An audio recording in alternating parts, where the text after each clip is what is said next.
Braves Country, I'm Mac Magee. Join us for Pitch by Pitch, Play by Play, the classic call of Braves Country Baseball. We're bringing you Atlanta Braves baseball all year long. Jump into our pregame show, Braves Country Today, just before first pitch. Stick around for the postgame show, Braves Country Tonight, where we will open up the phone lines and react to your calls or your comments all year long. That's Braves Country Radio, pitch by pitch, play by play, your home for the classic call of Braves Country Baseball.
listening to Braves Country Radio, your home for the classic call of Braves Country Baseball. Hey Braves Country, this is Mac Magee with Braves Country Radio. We are bringing you pitch by pitch, play-by-play of your Atlanta Braves all year long. Please like and subscribe today. It's free, and it helps us bring you more of the game we all love. Braves Country Radio, your home for the classic call of Braves Country Baseball.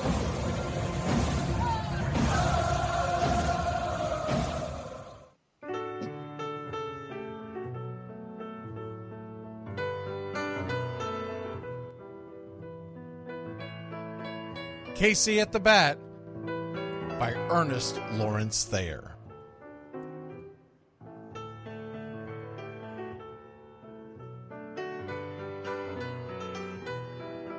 The outlook wasn't brilliant for the Mudville Nine that day. The score stood 4-2, but with one inning more to play. And when Cooney died at first, and Barrows did the same, a pall-like silence fell upon the patrons of the game.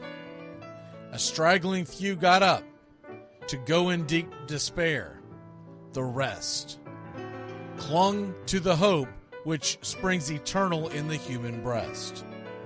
They thought, if only Casey could but get a whack at that, we'd put up even money now with Casey at the bat. But Flynn preceded Casey, as did Jimmy Blake, and the former was a hoodoo, while the latter was a cake. So upon that stricken multitude grim, melancholy sat, for there seemed but little chance of Casey getting to the bat. But Flynn let drive a single, to the wonderment of all, and Blake, the much despised, tore the cover off the ball. And when the dust had lifted, and men saw what had occurred, there was Jimmy safe at second, and Flynn a hugging third. Then from 5,000 throats and more rose a lusty yell. It rumbled through the valley, it rattled in the dell. It pounded on the mountain and recoiled upon the flat, for Casey, mighty Casey, was advancing to the bat. There was ease in Casey's manner as he stepped into his place. There was pride in Casey's bearing, and a smile lit Casey's face. And when responding to the cheers, he lightly doffed his hat. No stranger in the crowd could doubt 'twas Casey at the bat. 10,000 eyes were on him as he rubbed his hands with dirt. 5,000 tongues applauded when he wiped them on his shirt. Then while the writhing pitcher ground the ball into his hip, defiance flashed in Casey's eye, a sneer cooled Casey's lip. And now the leather-covered sphere came hurtling through the air, and Casey stood a-watching it in a haughty grandeur there. Closed by the sturdy batsman, the ball unheeded sped. That ain't my style, said Casey. Strike one, the umpire said. From the benches black with people, there went up a muffled roar, like the beating of a storm waves on a stern and distant shore. Kill him! Kill the umpire! Shouted someone on the stand, and it's likely they'd have killed him had not Casey raised his hand. With a smile of Christian charity, great Casey's visage shone. He stilled the rising tumult, he bade the game go on. He signaled to the pitcher, and once more the dun sphere flew. But Casey ignored it, and the umpire said, "Strike two!" "Fraud!" cried the maddened thousands, and echoed answered, "Fraud!" But one scornful look from Casey, and the audience was awed. They saw his face grow stern and cold. They saw his muscles strain, and they knew that Casey wouldn't let that ball go by again. The sneer is from Casey's lip. His teeth are clenched in hate. He pounds with cruel violence his bat upon the plate. And now the pitcher holds the ball, and now he lets it go, and now the air is shattered by the force of Casey's blow. Oh, somewhere in the favored land, the sun is shining bright. The band is playing somewhere, and somewhere hearts are light. And somewhere men are laughing, and somewhere children shout. But there is no joy in Mudville. Mighty Casey has struck out. Casey at the Bat, Ernest Lawrence Thayer, published June 3rd, 1888. San Francisco Examiner.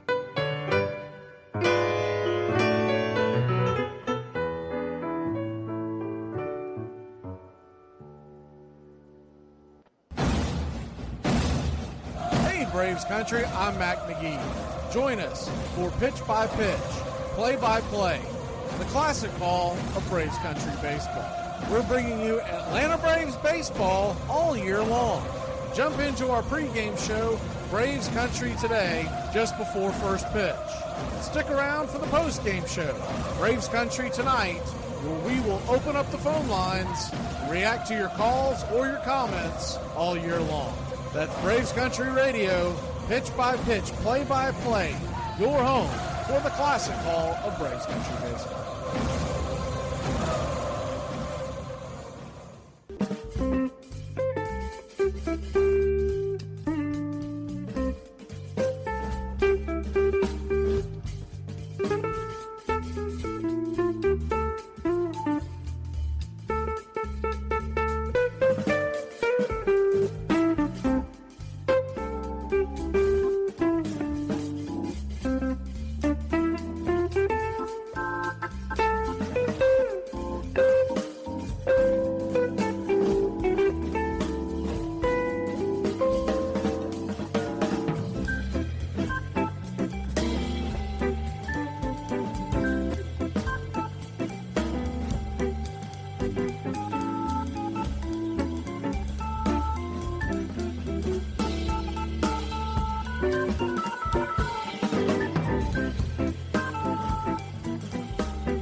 Bye.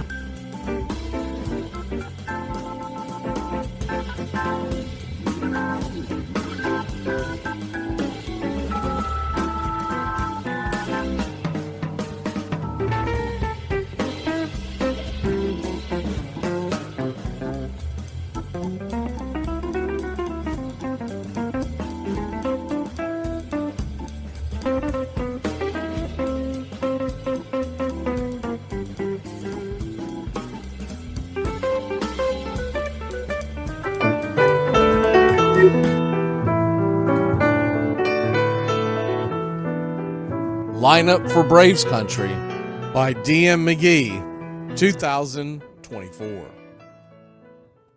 A is for Aaron, the Hammer and Hank, the real home run king. Take that to the bank. B is for Bobby, Cox never cowered. He'd give Blue quite an earful on his way to the showers. C is for Chipper, don't call him Larry.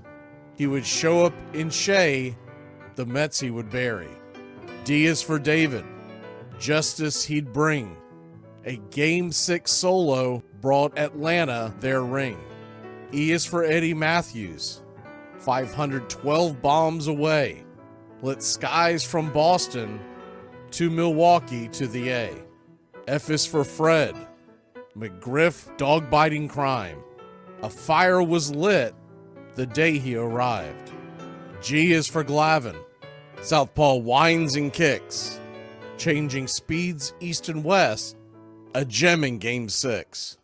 H is for Harry and his brother George Wright, the father of baseball, Boston pennants in flight. I is for inning, ending double play, Riley to Ozzie to Olsen all day.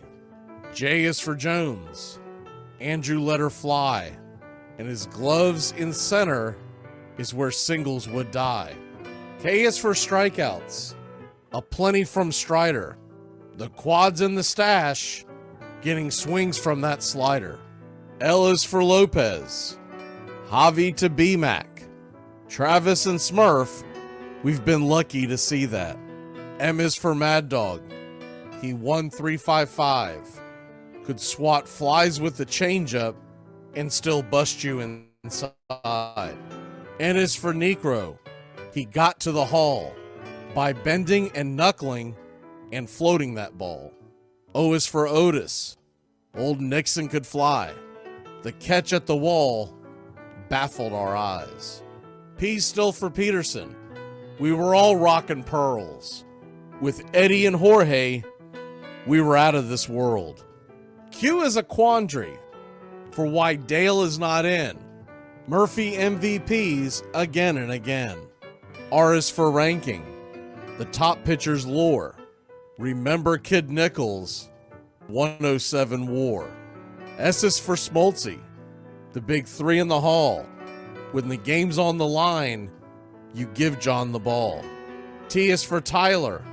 Matzik and the gift of 2021, the entire night shift. U is for Chavez, but we say Uncle Jesse. The frames, the release, kept the batters guessing. V is Van Weeren. Skip Carey 2. Don Ernie Joe, the tales from the booth. W is Warren. Spawn Johnny Sane. They'd ride him in Boston and then pray for rain. X is Mazzoni. Yeah, X marked the spot. Leo rocked next to Bobby, and his pitchers stayed hot. Why it makes us feel young, the game's main appeal. Chopping through the battery, there's no better feel. Z is for Zip Boom Bam, Rama-Lama Ding Dong. Throughout the summer, we sing that song. From AJ to eyeglasses and a hell of a pen. Mad Max, Uncle Charlie, win after win. A cannon from short, and RC you later. Acuna Matata, there is no one greater. Though you can't fit them all when you just A to Z. Think of your favorites in the rafters we see. I started with 3, then 10, 25, 47, 31, and of course 29. Let's not forget 21, 41, 35, the great 44, or 755, and old number 6, who led his great teams. The pennants were flying. It felt like a dream. From Boston to Milwaukee to Atlanta's TBS, a family, a tradition, Braves Country's the best. Lineup for Braves Country by DM McGee, 2024.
Hey Braves Country, this is Mac Magee with Braves Country Radio. We are bringing you pitch by pitch, play-by-play of your Atlanta Braves all year long. Please like and subscribe today.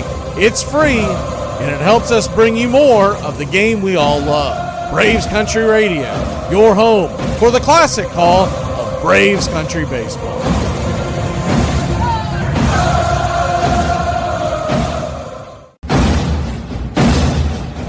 Braves Country, I'm Mac Magee. Join us for pitch by pitch, play by play, the classic call of Braves Country Baseball. We're bringing you Atlanta Braves baseball all year long. Jump into our pregame show, Braves Country Today, just before first pitch. Stick around for the postgame show, Braves Country Tonight, where we will open up the phone lines and react to your calls or your comments all year long. That's Braves Country Radio, pitch by pitch, play by play, your home for the classic call of Braves Country Baseball.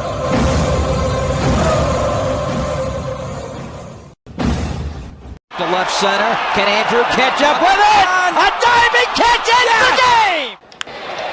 Hit to deep right center field. Andrew Jones. Oh, good night. That's why that man's a Gold Glover. I mean, that saved 3 runs. Where Singles Would Go to Die by D.M. McGee, 2024. He'd lean forth an inch, closer and closer. We all came to see 25. Our pitchers were fearless, on the hill with no worries, backed by the greatest center fielder alive. Into the gap? Ha, that's a laugh. Jones was faster than light. Andrew would dart more like an art, the crowd oohing and awing with sighs. Bombs from the plate, speed on the base, a swing and a smile and big fly. But we came to gaze and were always amazed where Singles Would Go to Die. Where Singles Would Go to Die by D.M. McGee, 2024. Eat your heart out, Willie Mays. Exactly. That's a tougher play than Willie Mays made. Darn tootin'.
You're in Braves Country.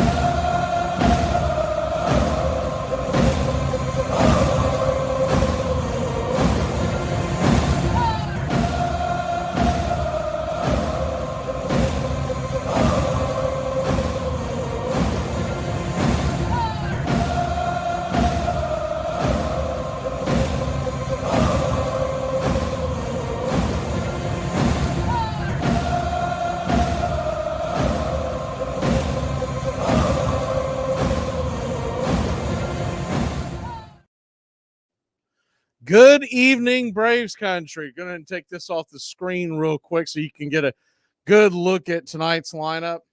I'm dealing with weather in my own backyard, so if we lose you for a bit, that's what's going on. We lost power last night. I was thinking about doing a show last night when we got back into town, And the short of it is we lost power shortly after we got in town, so I just scrapped the idea. I was going to do a overall look at the first half and whatnot, and Mother Nature said, hell no, you ain't doing that. So anyways, we are back, and we are ready to rock and roll. And let me change the screen look so far. There I am. How are y'all, Braves country? Missed y'all. Getting ready for what we call the back sprint, right? We've got what? Maybe a little over 2 months, and we have to absolutely make an absolute dart to the finish line. So going to go over some things while we wait. I'm still waiting on the go-ahead from the Atlanta Braves. All they've said is about a half hour ago is that there's a delay due to weather, and we will provide updates as soon as possible. That's all we know. I'm going to keep updating as I continue to do the show here. We're going to do the show at least until 8 o'clock, unless something changes and first pitch becomes very quickly. Then we'll do our normal routine. While we do that, and while I thought this would be a perfect opportunity, considering it's a little earlier than most times, we're going to go ahead and start opening up the phone lines. So the phone number to call, anybody wants to call in and talk about trades or whatever the heck's on your mind, we are going to go ahead and put that up here real quick. The number to call is 678-960-9700, and I will put that on the screen here in just 1 second as we had it ready to roll, and then I changed my screen, and then the whole thing went away. But anyways, putting it on the screen right now. So 678-960-9700. Anybody that wants to talk Atlanta Braves baseball. And remember, we are a family show. We do this over the radio, so please keep it clean. We don't want to have to block anybody. This is all about having fun. Okay.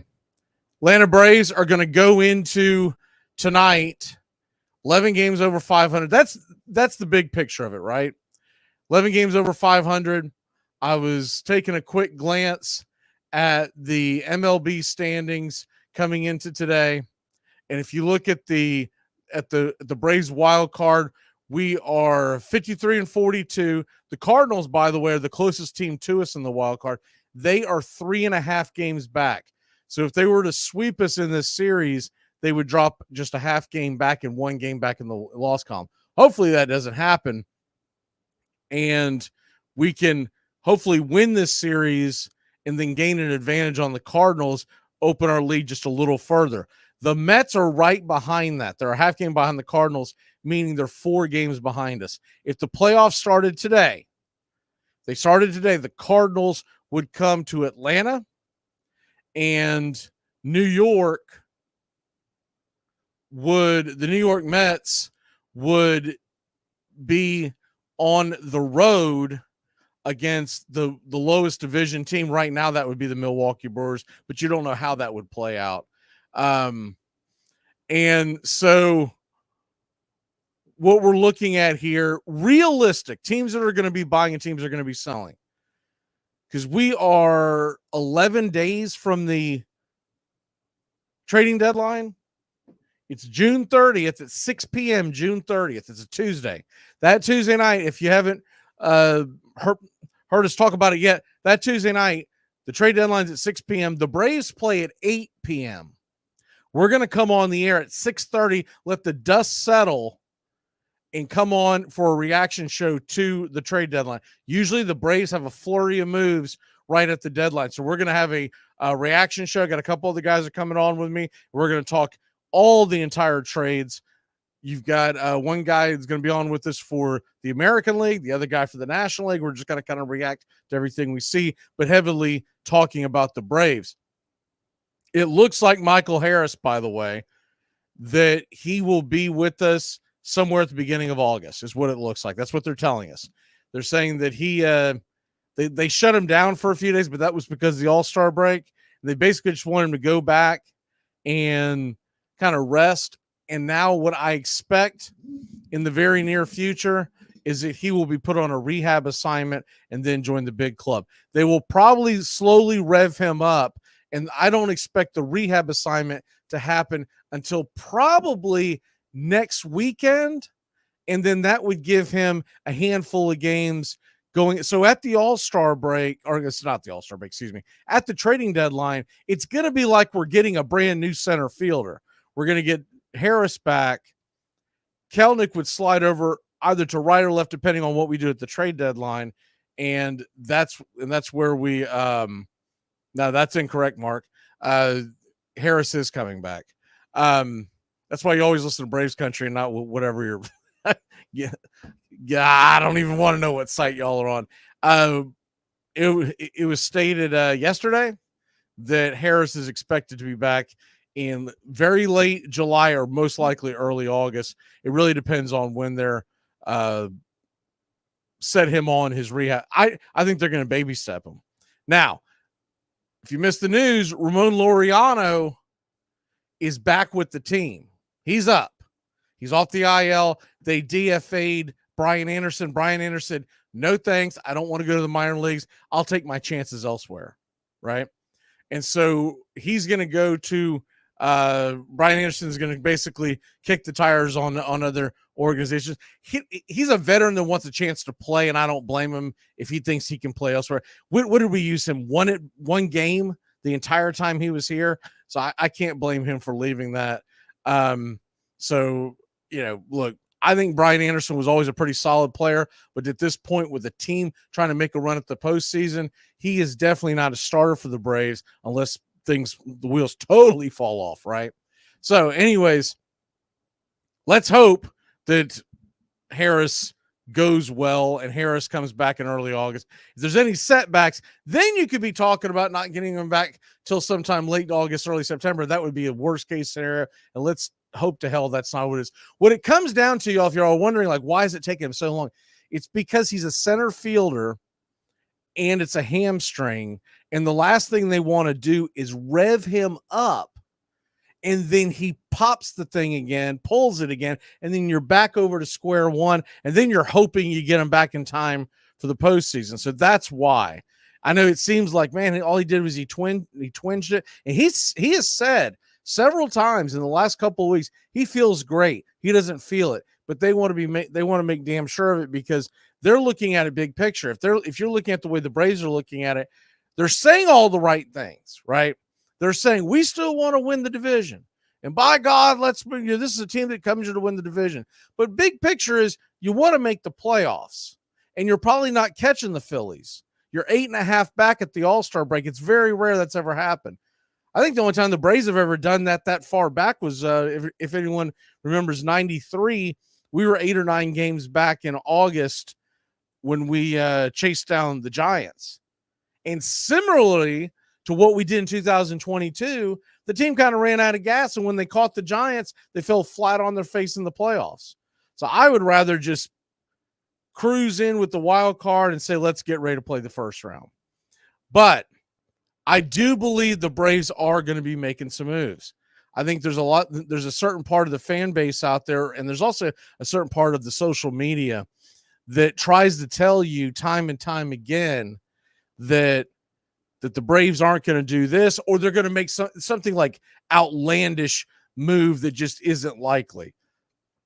I think we kind of fall in the middle somewhere, right? I don't think it's one of these things where you're going to be talking about us bringing in some unbelievable big name, but I also don't believe that they're sitting at status quo. It would not shock me at this point if we end up with the types of guys that and some of us may not be that excited about, but like a Tommy Pham. It wouldn't shock me. There is also a talk too, if you haven't paid attention to this, that they are still in the market for a pitcher. Now, I don't think they're going to run in and bring Garrett Crochet in, although, man, wouldn't that be great? Because that would solve some problems next year on not getting exactly, Mark, a mid-level trade. Here we go. Here it starts. Swipe left says Corey Seager. Here we go. Shohei Ohtani, bring him in. Come on, let's go. We couldn't give Dansby Swanson, $150 million, but we're going to pay them over $300 million. But in all seriousness, all joking aside, in fact, the other day, someone put out, they were like, lock this man up now. And they were talking about Max Fried during the All-Star game, where the incredible play by Trey Turner saved what could have been a disaster of it. And he was saying, lock this man up now, sign him to a long-term deal. I was like, you need to make sure that you get Trey Turner in that deal, man, because he's the one that made the damn play. I do like the Jack Flaherty idea, Mark. I've seen a lot of rumors on that, and I realize most of these rumors are guesses. Nobody knows, because the one thing that the Braves have done very well since the addition of Anthopoulos in his regime, they are about as tight-lipped as I can ever remember a front office ever being. You do not get these big leaks to find out who they are willing to trade and who are they willing to trade for.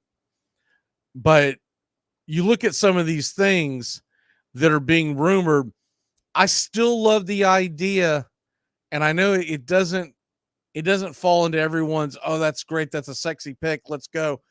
But I'm telling you right now, the Paul DeJong trade would make a ton of sense. Paul DeJong, and maybe get another White Sox. Either you get a Tommy Pham or you get one of the arms that they're talking about trading. I doubt that we're in the Garrett Crochet market, because they are going to want a load, and you're going to have to back the truck up. To get a Garrett Crochet, you're going to have to give up a Herschel Waldrop. That's that type of mentality. And the mentality of the White Sox would be, we would trade Crochet to get Waldrop to reset the clock, and the Braves would get Crochet to be able to contribute today. I could see the argument, but the Braves don't tend to make those trades. Once again, the number to call is 904-960-9700. If you want to call in here before the game, we're waiting for the word on the rain delay. Let me reload real quick. If anyone's got any questions or comments, please put them in the chat and I'll respond. Still no updates. Just says, which is really strange, because when I looked at, I'm looking at the weather right now. Now this is AccuWeather. It says rain and thunderstorm ending in 11 minutes, and this is based right at Truist Park, right? This is in the Atlanta area. And then I look at the radar as they open it up, and it looks like clear skies until,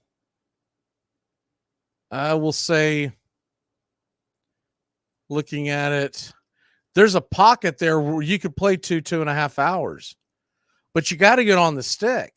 And that's the thing with the Braves, is that they're legendary at dragging their feet at this kind of stuff.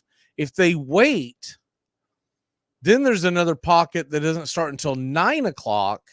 And at that point, you may be able to sneak that in 2.5 hours. So I'm sure the Braves are sitting here right now thinking, all right, here's the thing. I need to, whatever time they start the game, they don't want to have to stop it, because last thing they want is Schwellenbach to go 2.5 innings and then it turn into a bullpen game. And just looking at the weather, I don't know if you're north or south of Truist Park, Mark, but I've got the Truist Park radar pulled up right now. It's in one of the things that I have saved. And it looks like either A, they're going to get this thing going in the near future, or B, they're going to punt it, and it would look more like around 9 o'clock.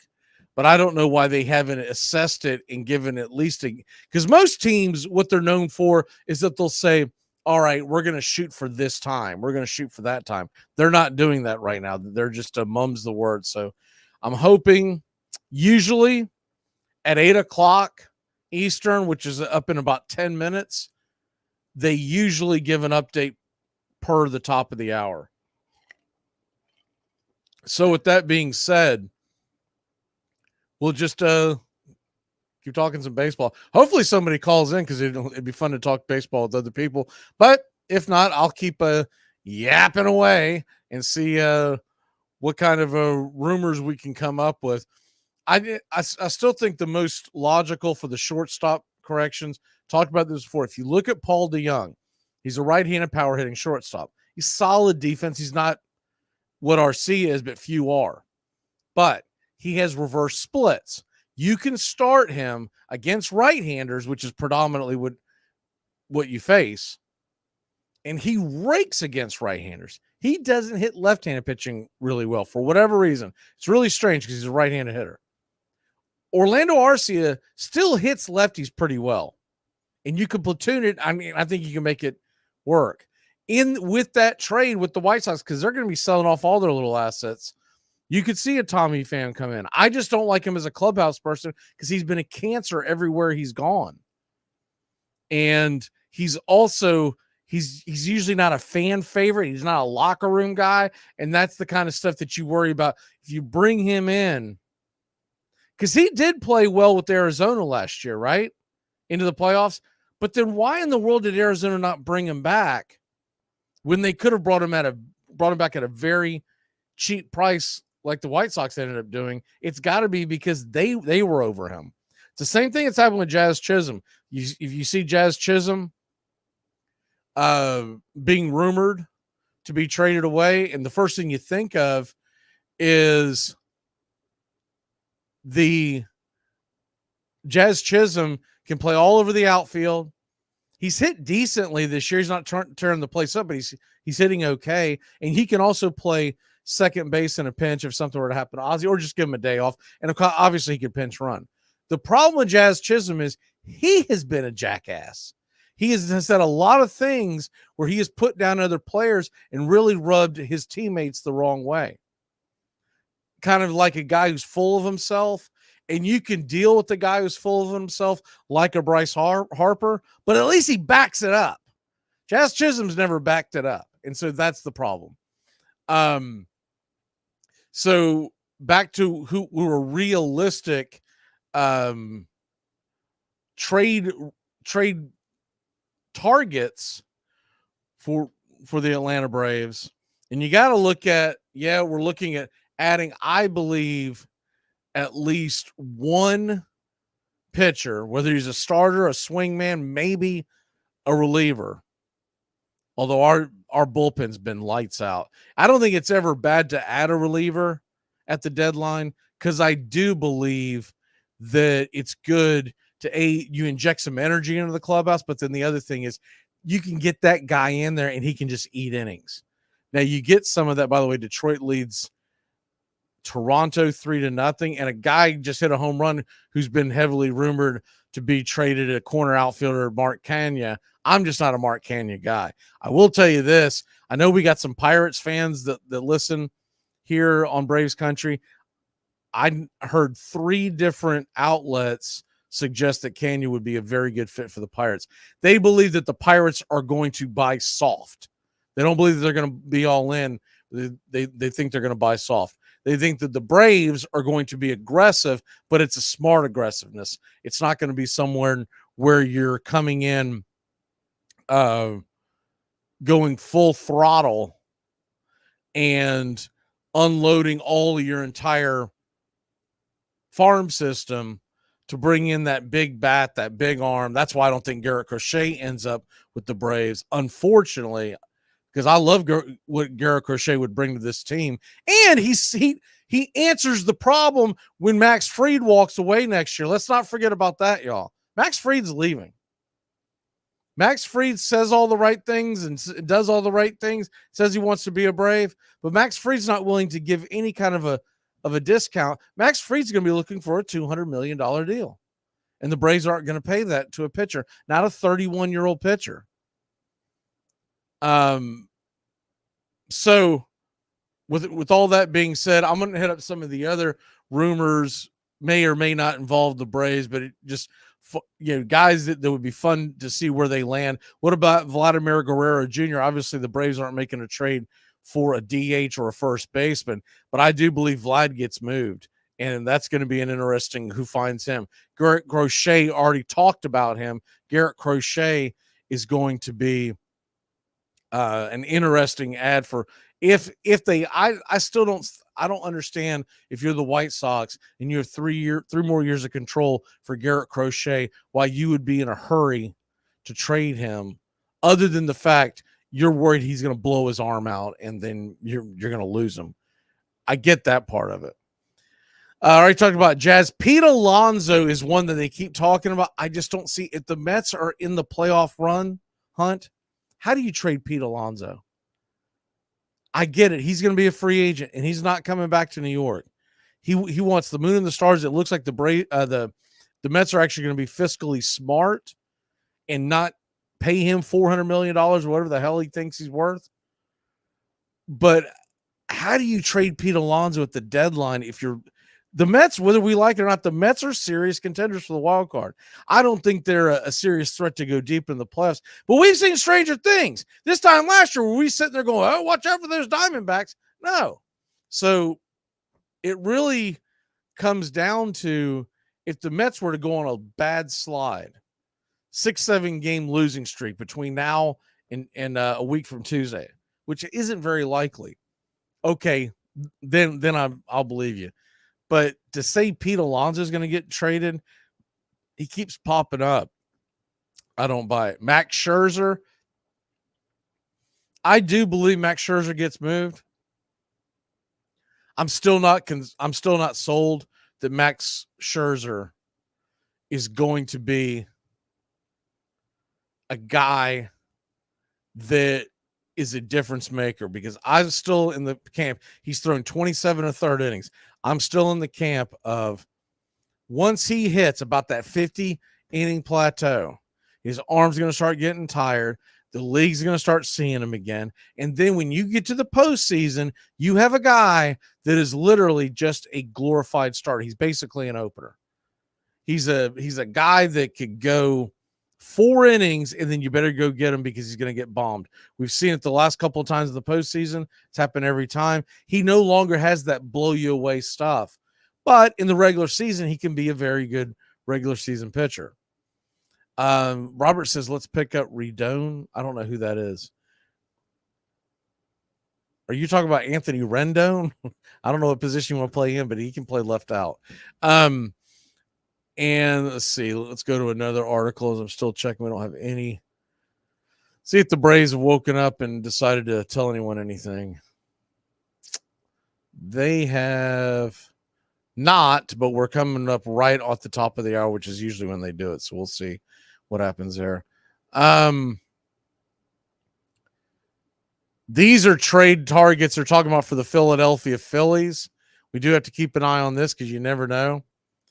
They're talking about Eloy Jimenez, outfielder for the White Sox, Kyle Finnegan, reliever for the Nationals. If Finnegan's getting moved, I don't mind that at all. And once again, look, if we could somehow make a trade, I just don't think that they're ever going to do it. But if we could somehow make a trade with the Washington Nationals, right? And they give us a fair offer. They're not going to try to rake us over the coals. I would love to have Lane Thomas as a bit of a rental. I would love to have his teammate as somewhat of a rental. I just don't know what the odds are of an interdivision trade. It normally does not. It just normally doesn't happen. Yes, we did win the World Series without Acuna, and I don't think he's the end all the beats all. I just think it's a combination of not having Acuna, not having Strider. What the hell is Harris going to be like when he comes back? Is he going to take a while to rev up? That's why I would like to see Harris back sometime in very early August, because at that point you get 8 weeks of him getting ready for the postseason. And I do think that he's going to be back in early August. There's nothing that points, as far as what's talked about by the Braves, there's nothing that points out that he doesn't show up by early August. But you just never know if a setback happens, all that kind of stuff. Real quick on the scoreboard update, the Nationals lead the Reds 4-1. That's in the fifth. Phillies lead the Pirates. There's a shocker, 6-4 in the fourth. Nola's on the mound tonight, though. He's gotten batted around a little bit. Tigers 3-0 over the Blue Jays. That game is in the fourth. Yankees 1-0. Cole is pitching tonight. I'm interested to see how well Cole pitches, how deep in the game he goes. That's against the Rays. They're up 1-0 in the third. Guardians and Padres scoreless in the third. Mets are getting beat up by the Fish. Marlins lead that one 4-0 heading towards the fourth. And I think everything else is not started yet. You did have the Diamondbacks beat the Cubs earlier. So back to what I was talking about, guys that in a perfect world, and this is a guy that I think they could get at a much cheaper rate. It's probably more likely what the Braves will do, because this is just the MO of the Atlanta Braves. But Jesse Winker is a guy. Now, the only thing I don't love about him is he's another left-handed bat, but he is an outfielder that hits. Okay. Jesse Winker has 11 home runs, an 809 OPS, 260 batting average, 43 RBI, and he could probably be getting a lot cheaper. He's on a 1-year deal. 30-year-old on a 1-year deal. It's a rental player, and it's someone you just put into your lineup to see if you can make things go. When you look at the race right now, the Nationals have fallen out of it. They're done. They're 6 out now with a ton of teams behind them. In front of them. The only 2 teams that are behind them in the entire National League are the Rockies and the Marlins. So make that make sense, right? There's no way. And they were, if you remember, just a few weeks ago, they were up at the top of the National League wild card. I don't think they ever got into that number 3 spot, where they were hanging like a game behind, and all of a sudden they have cratered. While they cratered, the Mets took off, and you see how that plays out. I believe that the Cubs are now sellers. They did get a little hot going into the All-Star break. They won 7 of their last 10. They lost today against Arizona. I don't think they're a team that's going to be able to make it go without Bellinger. And the problem with trying to get Bellinger in the trade, because I would love to see them add Cody Bellinger, he has an opt-in. He's in charge of his opt-in. And if he is in charge of his opt-in, it's going to be a problem going forward. It really is. Because the Braves want a guy that they can just absolutely rent and just be done with. Instead, if he decides that he had a bad year and he doesn't want to test the market this year, then you're going to have a big time problem trying to unload his contract. So there you have that. Number to call once again is 678-960-9700. I know we normally do this late at night after the games, but I was trying it out to see how, because I was thinking about doing a call-in show after tonight's game, but since it got rain delay, we decided to move it up. But anyways, other trade possibilities that could be going into. Now, these are guys that most people believe are going to be moved. My favorite one of this entire one for the Atlanta Braves would be Brent Rooker. He has been very good this year. Brent Rooker, if you look at his numbers, he has 21 home runs. He has a 291 average, a 942 OPS. He's 29 years old. He would be a phenomenal addition to a corner outfield. The problem is, are they going to back the truck up? They meaning the Braves. Are they going to back the truck up for him? Now, if you get him, here's the other issue that you have. He is under control for the 2025, 26, 27 seasons. You know they're going to pick up Ozuna's contract next year. So the question would be, where would you put him? Unless you're going to move him in the offseason, or you're going to move him, or you're going to move one of the other guys like a Jared Kelenic.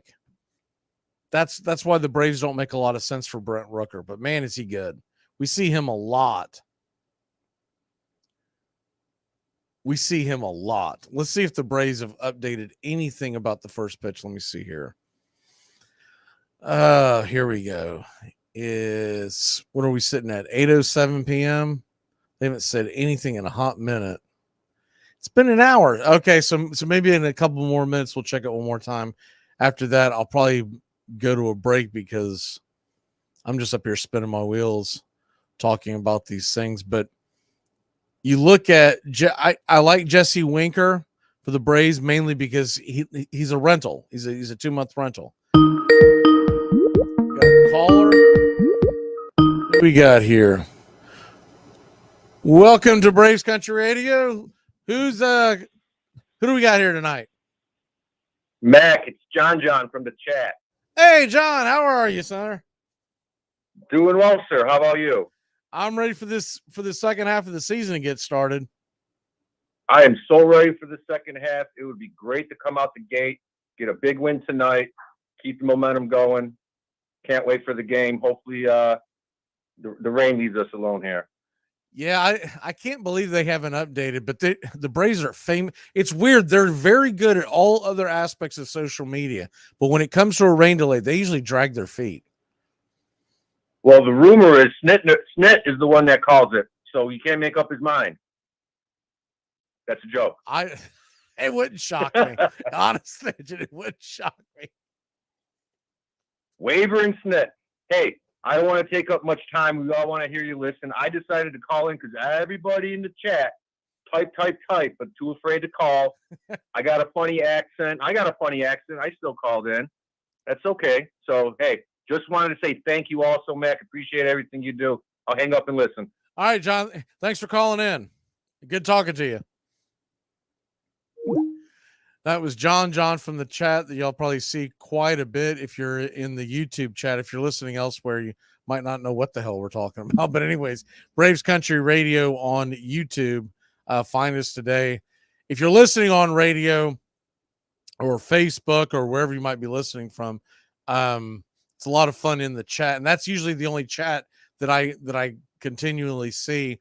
I do have one app that opens up that just shows me all the chats, but it jumps out more on the YouTube. It's kind of hard to explain, but the Eric Fetty thing to me is interesting, and that could be another one of those White Sox combinations, right?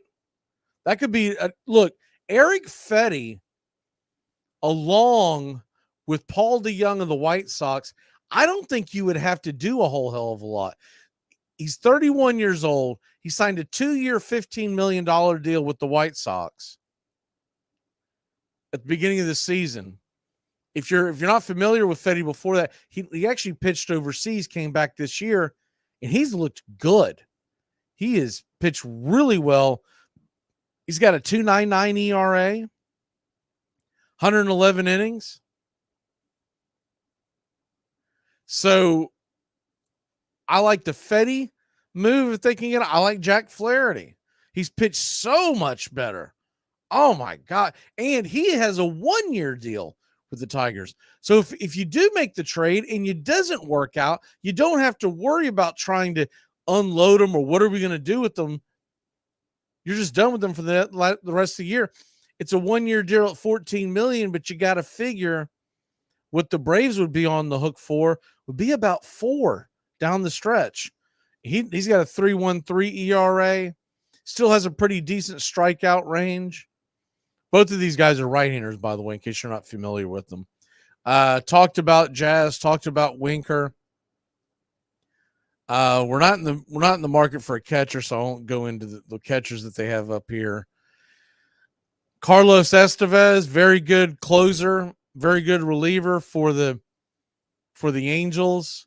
You know, you'd love to see him as an addition to the bullpen. I still think there's a chance they do make one or two additions in the arms, if nothing else, to give some guys some breakdown the stretch. Because remember something, what the hell happened with Tyler Matzik? They have been really quiet about Tyler Matzik. And so Tyler Matzik, if he's not coming back, or if he's not coming back and contributing like we hoped that he would, what do you do with that? So it has been over an hour and the Braves have still not announced anything. And I look at the radar now. I'm going to refresh it. But the radar at Truist Park, it is showing. So there was a front that came through, very light rain, but it was rain. They're not going to start a game with rain. And according to this, it would be done somewhere around 8:45, which is when you would pull off the tarps and then you would get back to work. I'm gonna guess, and I just got a bolt of lightning blacking out there, so we might be losing power in our own right. I'm gonna guess we got about an hour before first pitch. I'm gonna put a Once Upon a Pastime up because I need to rest my voice and get ready. But I just want to touch on some of the things that we had. If I don't see any, yes, Ian Anderson is still rehabbing. He actually just got taken off the IL and has been placed into AAA Gwinnett. They believe he could be back as early as early to mid-August. 2, maybe 3 more rehab starts up in AAA. I think he's had 3 total starts, not counting the stuff that he was doing in the training facilities. So Ian Anderson is a guy that's going to come back. That's why I think it might be more likely that the Braves add a bullpen arm just to give them what happens if we get to the postseason. We'll talk about this more down the road. But what happens if we get to the postseason and Matzik doesn't come back and you get late in games and it's from the left-hand side, you only have Minter and Dylan Lee?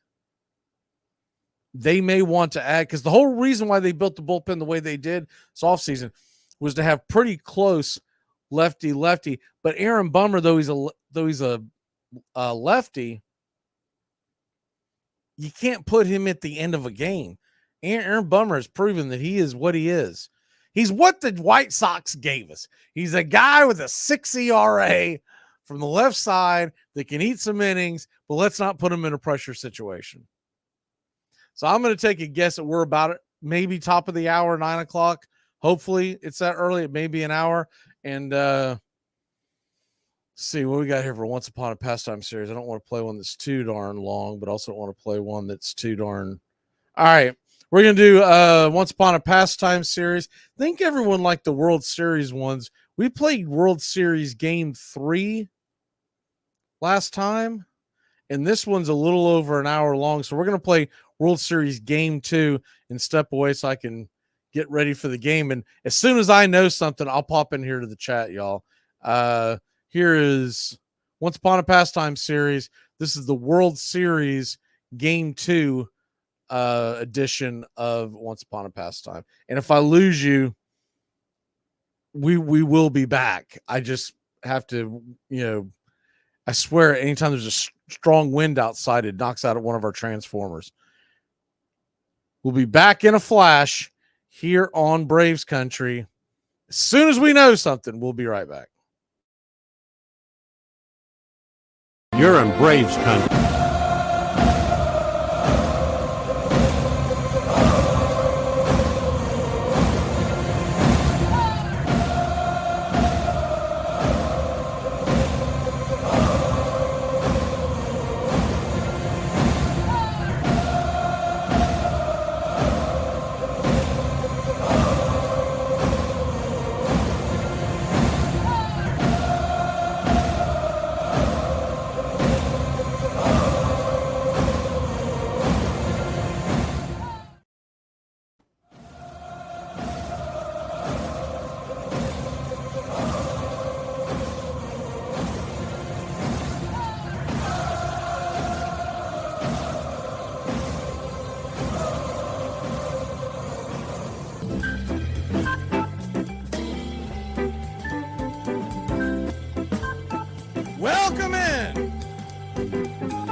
our Once Upon a Pastime series as we fade the music here and get into today's Once Upon a Pastime series. We're doing the World Series, and what we thought we would do, if you haven't caught the first one of these, is we are going to do a 7-part series. And obviously, because of 7 games in the World Series, in the modern World Series, it is now 7 games. So if you missed the first one, you can always go back and check it out. The first one, we covered how the World Series came about. And in this series, this Once Upon a Pastime series, essentially what we are going to be doing here is looking at things from a different lens of the World Series. It would be really easy to just go in and talk about who won and who didn't win and yada, yada, yada. But we thought we'd take different angles in each one of these games, as we're calling them. So in Game 2 of the Once Upon a Pastime World Series collection, this is going to be the best World Championship stories in the history of the World Series, which began in 1903. So we're talking about well over 120 years of championships in the World Series, and there's been a lot of great stories. And it was really hard to narrow them down, but we're going to go into 10 of them today, the 10 best stories, and we're going to hit a couple of others that maybe we left out. The honorable mentions, we'll do that at the end. But I thought the best one to start off with, number 10 on the list, we're going to go 10 to 1. They're not necessarily in that order, but it's the order that I prefer to go at it with. The number 10 team on our best stories in the history of the World Series, we're going to start with the 1924 Washington Senators. And there's a reason why we chose the Senators to lead this off.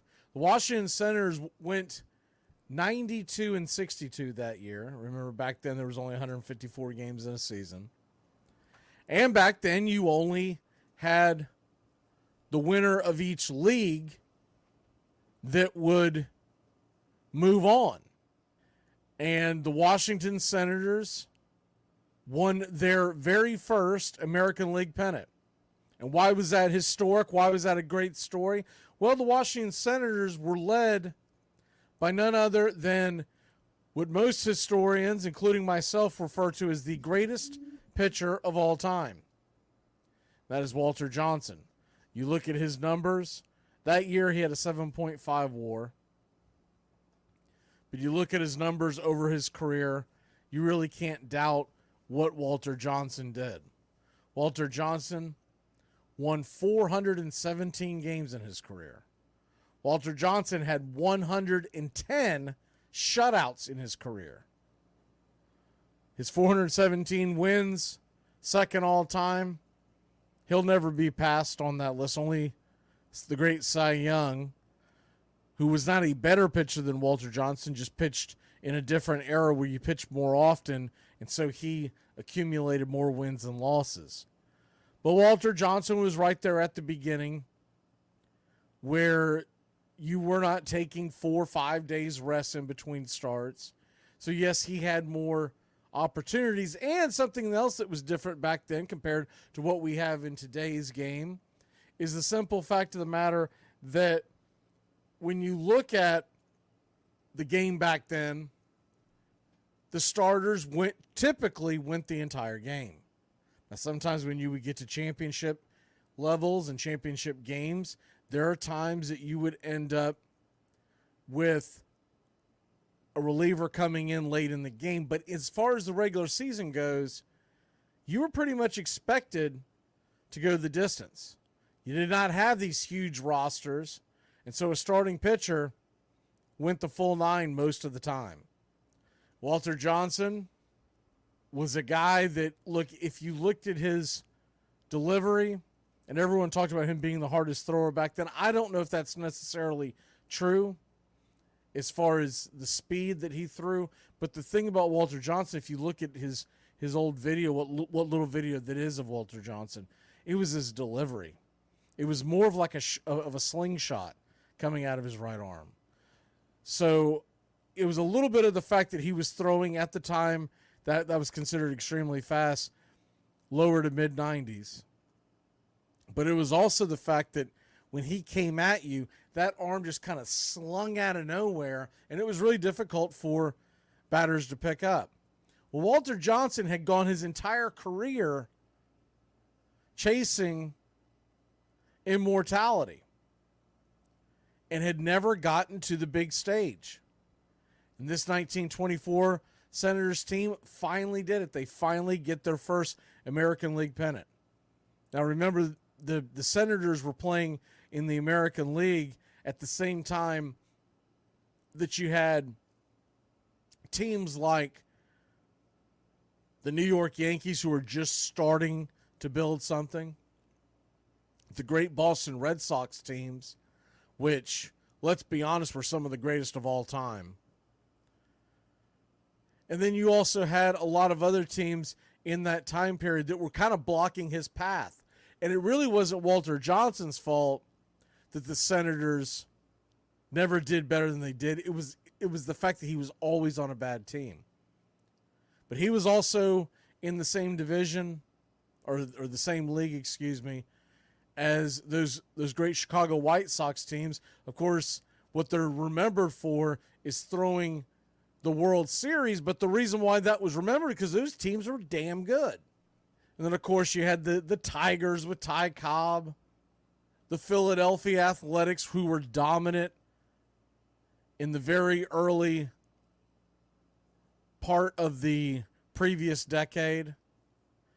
And the Cleveland Indians had some good teams as well. So the Senators finally beat out all those teams, and they were 3 games in front of the Yankees.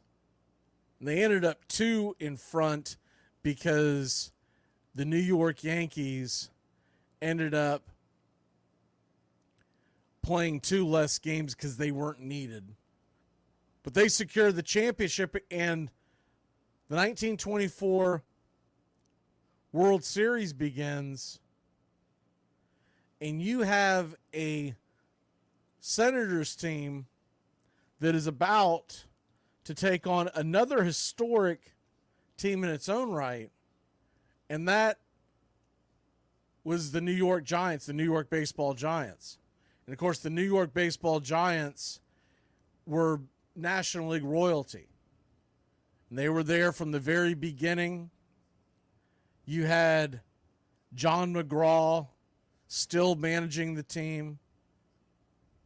And so they embark on this championship series, and it's a best of 7. And really what got America's attention for this series, it's not that it was just New York City, Washington, D.C., 2 of your bigger populated cities at the time, but it was the fact that you had one of the greatest names in the history of baseball about to square off with the famed New York Giants. And look, these games, they were absolutely hopping. 35,000 in attendance in the games that were in Griffith Stadium, which was the old stadium in Washington. And then the Polo Grounds, they were averaging 48,000. In fact, they got 49,271 in game number 5. And that alone was a big deal. I mean, you're talking about, and it's funny because we think of it now, because now as they build the newer stadiums, they're actually building them with less seats because they want people to be able to be closer, et cetera, et cetera. But back then, there were no television contracts. There were no radio contracts. They made their money from the people walking through the gates, through the turnstiles, and they were cramming everybody they could cram in. In these games, another thing that kind of jumps out to you in this series is the time of these games. They did have a couple of 3-hour games, but most of the games lasted just about 2 hours. A couple of them just below, a couple of them just over, but about 2 hours. And so you're going into this, and this was the first World Series, by the way, to use the 2-3-2 home game pattern. Prior to that, they were doing, a lot of them were 1-1-1-1. Then you had some that they would deviate from that because of travel expenses. But this is the first one that they said, we're going to do 2-3-2. And, of course, that has become the model for all 7-game championship series in all major sports in America for the first, 70 years. It's not until the early 2000s that they deviate away from that in the NBA and do the 2-2-1-1-1. But this would be the first one, and the first game of the series, New York takes a 1-0 lead, 4-3. And the Senators come back in game number 2 and tie it up 1 apiece. And now they've got to go to the Polo Grounds for 3. And there were a lot of New York writers that were writing, they're never going to get back to Washington. This was a terrible idea, et cetera, et cetera.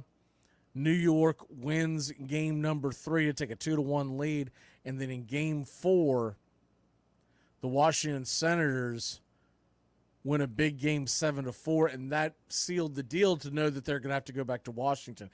The Giants would win game 5, and they would go back to Griffin Stadium, just needing 1 win for the championship. But the Senators would win 2-1 and 4-3. Walter Johnson, by the way, lost game number 1. And Walter Johnson lost game number 5, and there were a lot of writers back then that were actually really attacking Walter Johnson, basically saying that he can't win the big one. And it would be Walter Johnson in game number 7 that would get the win and bring home the championship. And in that game, he would throw 12 innings, allow 3 runs and 8 hits. It's also neat to point out that these games, because we think about nowadays where they're all primetime, et cetera, these games were all being played at 2 o'clock Eastern time.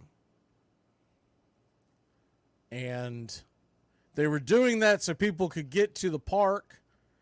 But remember, they didn't have the artificial lights, so they're trying to get the games in and get them in before essentially 5 o'clock when the sun starts to go down. So in that championship series, Walter Johnson finally answers the bell. He wins game 7. It's a big deal, and it really puts a cap on his championship, on his Hall of Fame career. That championship puts a cap on it and solidifies him as one of the greats of all time. I know there are other pitchers that people would go to as far as who do you want in a big game, and I can't argue against that, but as far as the best pitcher of all time, for my money, it's Walter Johnson. Just because of 110 shutouts is the number that jumps out at me. Now, I do believe in a big game back in those days, and this was just past his playing time, but I do believe in a big game. In those days, I probably would go with either Smokey Joe Wood or Christy Mathewson. Probably Christy Mathewson. But Walter Johnson, the collective 417 wins and 110 shutouts, to me, he's the greatest of all time. All right, the number 9 team, as we go trucking along here, Once Upon a Pastime series. I'm going to go with the 1957 Milwaukee Braves. And the reason why this becomes a big story and a big deal. First of all, the Braves beat out teams like the St. Louis Cardinals of that time period. Remember, that was just past the Gas House Gang, and it was just before the great Bob Gibson would start dominating the National League. But in that time period, the 1957 time period, you're talking about the Dodgers, which, by the way, ends up being their last season in Brooklyn. You're talking about Cincinnati, and it's to be noted, back in 1957, they were still being referred to as the Redlegs. You had a Milwaukee team that won 95 games and lost 59. But the big reason why I picked this one as one of the best stories is because this sealed the deal of one of the better cores in the history of baseball. And you look at this team and who they had on it. Hank Aaron. Obviously, that's the first name that comes to mind. Eddie Matthews. Listen to these numbers in 1957, what their WAR was. Hank Aaron had an 8.0 WAR. Eddie Matthews a 7.4. Warren Spahn a 4.7 WAR. Johnny Logan, Wes Covington, Bill Bruton. This was a team that had a heck of a core, and this was the championship. And look, they came close a few times during this time period, but this was their championship. This is the one championship that the Milwaukee Braves were able to bring home. And not only did they do that, they did it against the New York Yankees. And it was the 5th season in Milwaukee, 87th as a franchise at the time. It was the team's only championship while based in Milwaukee. But remember, they had won the World Series in 1914. We've talked about this before, but the Braves franchise had won the world title several times before that, 12 times prior to the World Series being created. And this was by far the best team. And this team ended up, remember, the Braves became the first team not based in New York to win the World Series since the 1948 Cleveland Indians. So this was a big deal across the board in the entire landscape of baseball. From the 1940s, even we'll say late 1930s, all the way through the late 50s, so around a 20-year span, New York City was the center of baseball. And it always has been, because that's essentially where today's game that we play was essentially created. But the fact that you had these great Yankee dynasty teams, you had, remember, a couple of the championships that were won prior to the Cleveland Indians winning in 1948. Some of those championships where you didn't get New York teams winning it was because we were at wartime, so the rosters look much different. So you can essentially say from about the time of the late 1930s all the way through the late 1950s, even into the very early 1960s, the New York Yankees were a mega dynasty. They went from Joe DiMaggio to Mickey Mantle. And that torch had just been passed from Lou Gehrig, from Babe Ruth. So it was a known thing. Death, taxes, and the Yankees playing in October. And the Yankees go in and they take on the Milwaukee Braves, excuse me. I knew I was going to do that. And Warren Spahn, who was the Cy Young Award winner, and back then they only gave one, the first left-handed pitcher to win the Cy Young Award, by the way. Spahn started 35 games, went 21-11. And Spahn would be a big reason, along with Hank Aaron and, of course, Matthews, for what happened in that World Series. And when you look at the 1957 World Series and you look at the fact that not only did they win the World Series against the Yankees, but then it was a dramatic win with the 7-game series. The Yankees were the defending champions, which obviously wouldn't surprise anybody. And after finishing just one game behind the NL champion Brooklyn Dodgers in 1956, the Milwaukee Braves would go on to win the pennant, their first pennant since moving from Boston. And Lou Burdett's 3 complete game victories, and that's one of those names that in the grand scheme of Braves lore, nobody really talks about. But Lou Burdett was the MVP of the 1957 World Series. Lou Burdett finished his career a very good player, but not looked upon as the dominant pitcher of a Warren Spahn. 203 wins, 144 losses lifetime, a 3.66 ERA. But he stepped up in a big moment there in the 57 series and got it done. And so that's the number 9 team on our list. We head to the number 8 team on our list, and that is going to be the 2016 Chicago Cubs.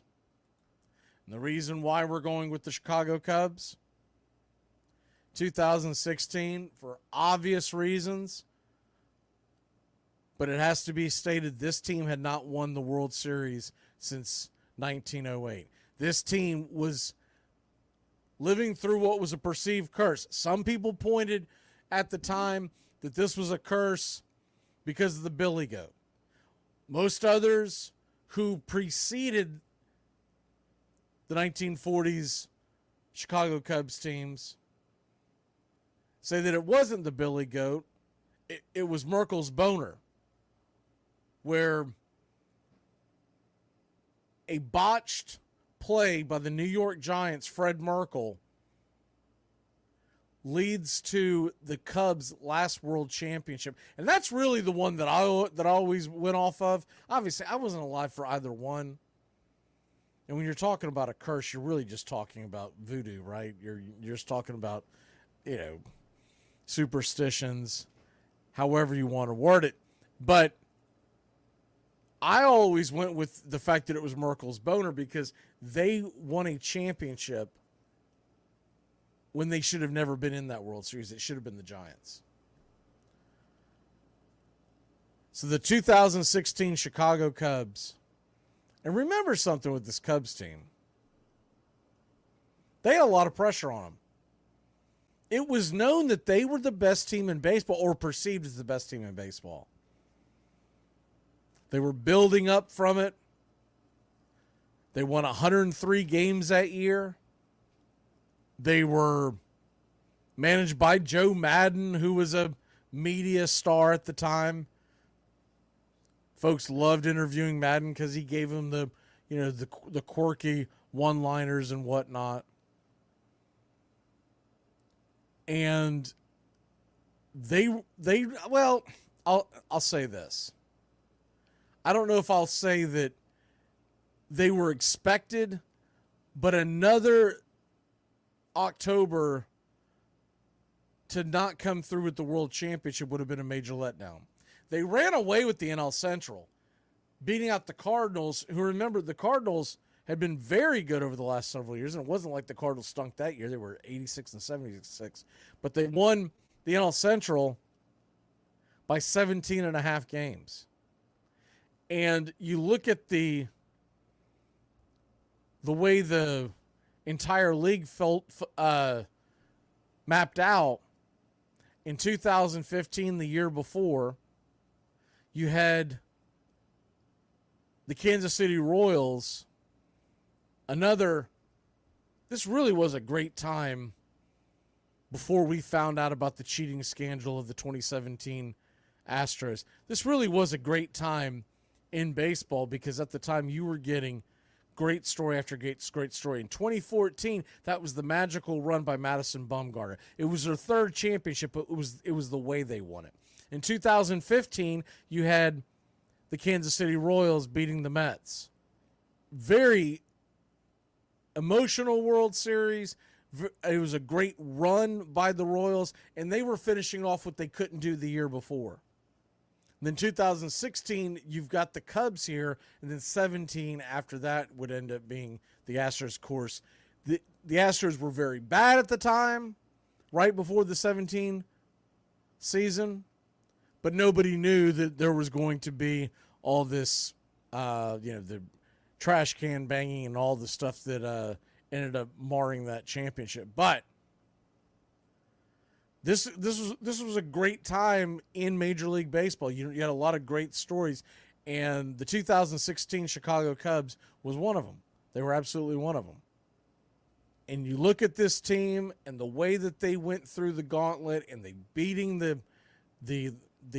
Cleveland Indians, as they were known at the time, in a 7-game series, one where the Cubs were down 3 games. This was just a great story. And remember, when they're facing off with the Cleveland Indians are trying to win their first one in, what was it at the time, about 60 years. So these were two lovable losers meeting in the World Series, and it was just a great story all around. The next one on the list, the 1927 New York Yankees. The New York Yankees, 1927. You have to put this story in there because you talk about the greatest champions of all time, the greatest stories of all time. You will never hear greatness referenced in sports, much less Major League Baseball, without someone bringing up the 27 Yankees. And why was that? The 1927 Yankees were just that damn good. They were 110-44. What? 714 winning percentage. 110-44. And remember, these were not watered down leagues. This is back when you only had, 8 teams in each division. The 1927 Yankees is probably the championship team that has been most referenced in the history of mankind. Yes, you had Babe Ruth. Yes, you had Lou Gehrig. Yes, you had a team that just multiple Hall of Famers up and down the lineup.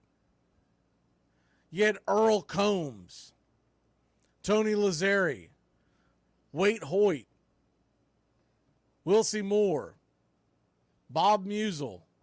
I think one of the greatest names in the history of sport, Urban Shocker. It really sounds more like a pro wrestling name. Herb Pennock.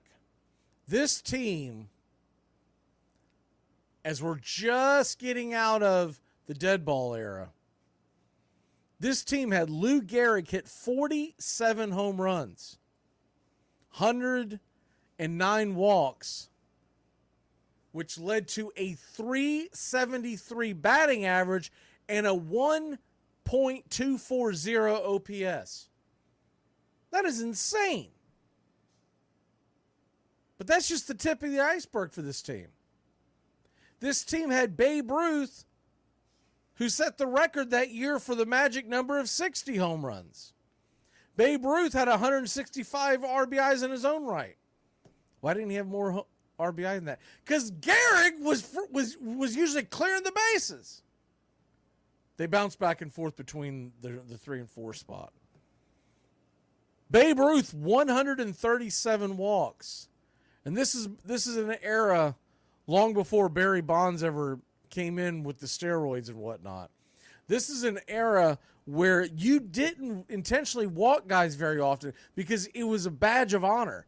He walked 137 times to have a .356 batting average, and his OPS was better than Gehrig's. If you think 1.240 is insane, which it is, his OPS is 1.258.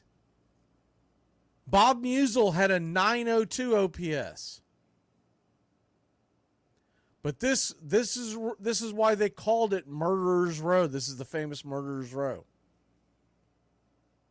And it's just an unbelievable team. And it's just, you cannot tell stories of the best championship stories of all time without mentioning the 1927 Yankees.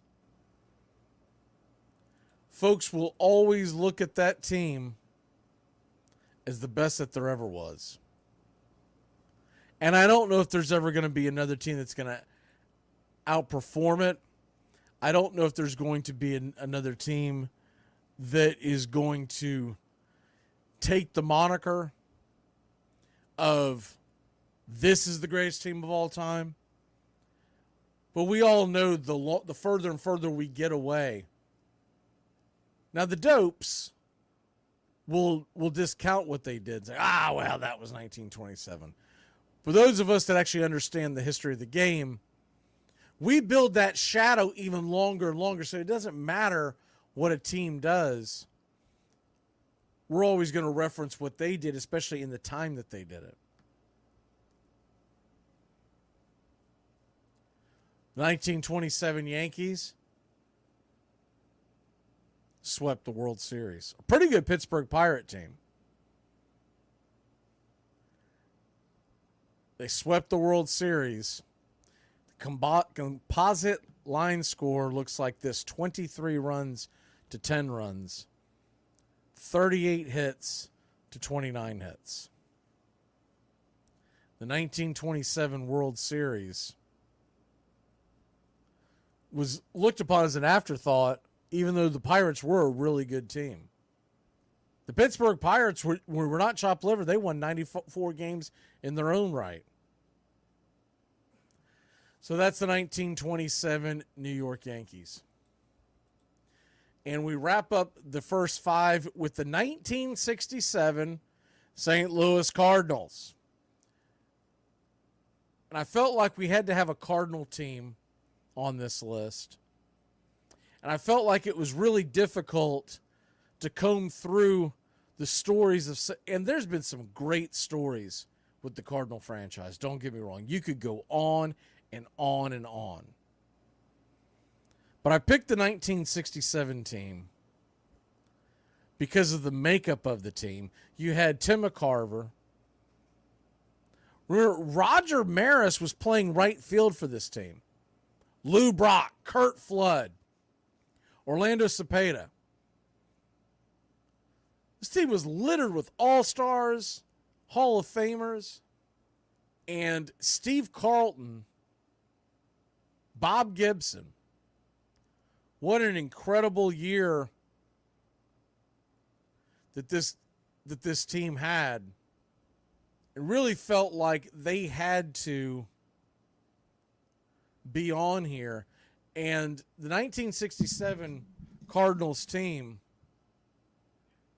won the NL pennant by 10.5 games over the San Francisco Giants. They beat the Boston Red Sox, another failed Red Sox season where they were close but no cigar. And remember,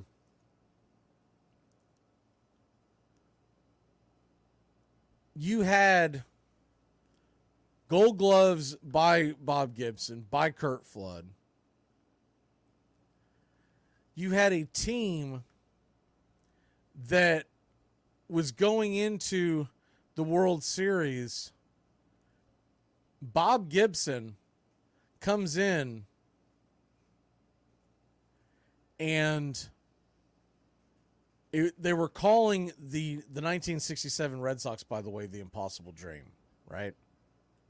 So the Impossible Dream, because had the Red Sox won that World Series, it would have been one hell of a story in its own right. But they fell short And maybe we'll go into that down the road in some of our Once Upon a Pastimes. But they fall short, and, of course, don't get a world championship until 2004. But that was probably the team outside of 1975 in that era that a Red Sox fan would tell you that's the one that got away. But you look at this, Game 1, Bob Gibson goes in there and gets the victory in Game 1 against Jose Santiago. They win 2-1. Bob Gibson then goes into Game 4 and shuts them out, blanks them. 6-0. So they get to a game number 7, and a lot of folks are doubting whether or not Gibson can do it again. Bob Gibson goes in up against Loenberg, which was looked upon as like the big pitching matchup. They were both going off a short rest.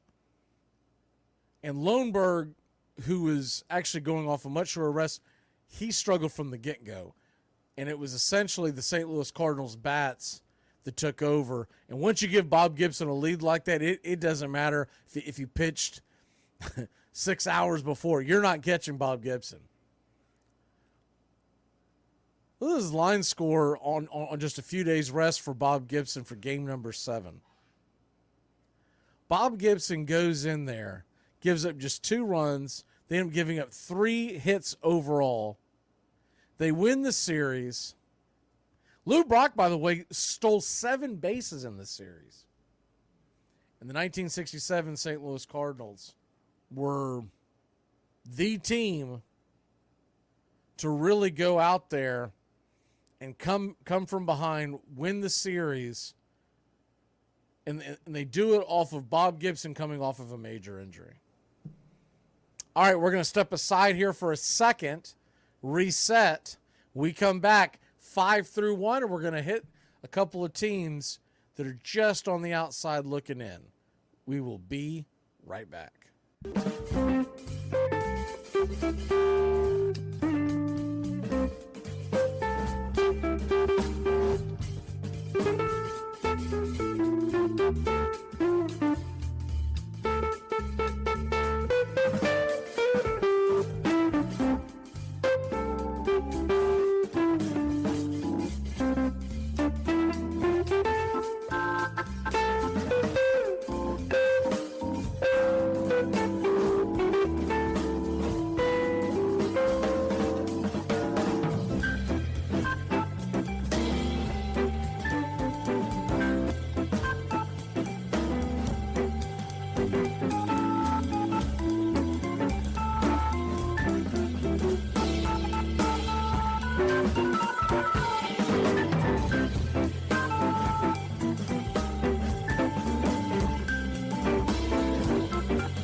Welcome back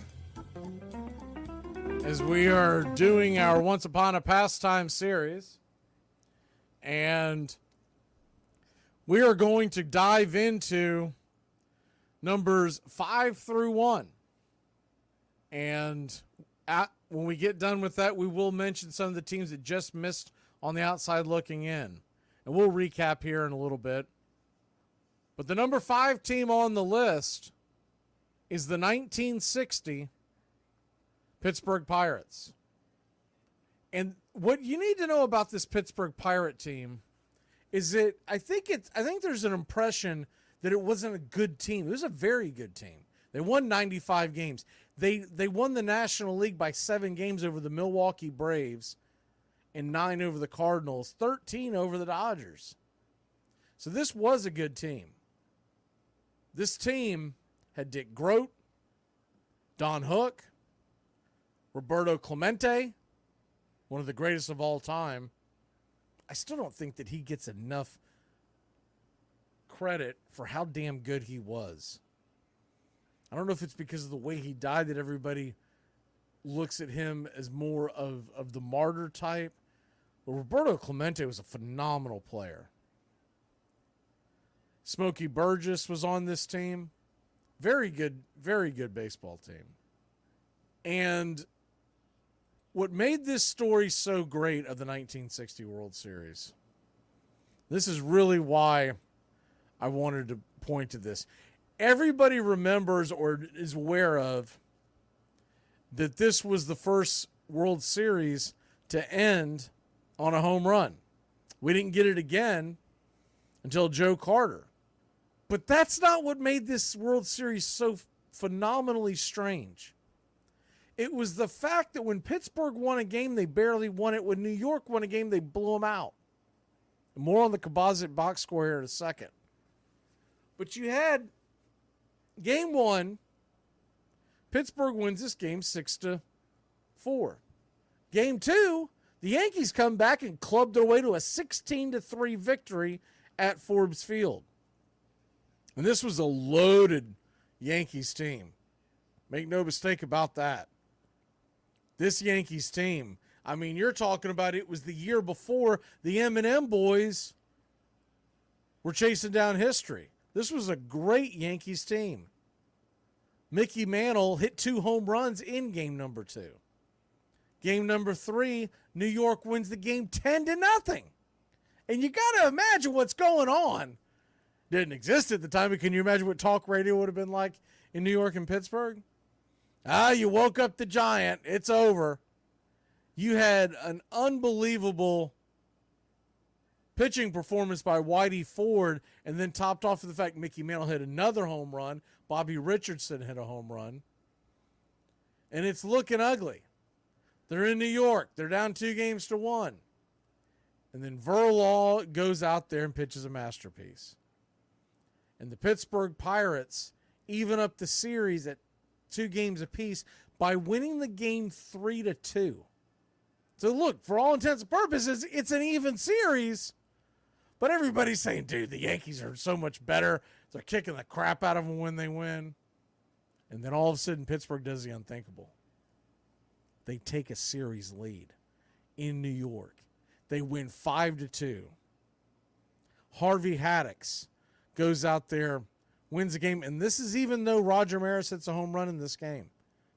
And the Yankees are now down 3-2, and they're heading back to Pittsburgh. One game, and it's over.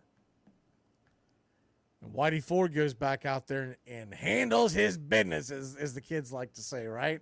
Whitey Ford goes out there and spins a gem. They win the game 12-0, scoring 6 runs by the 3rd inning. And so here we go, another butt kicking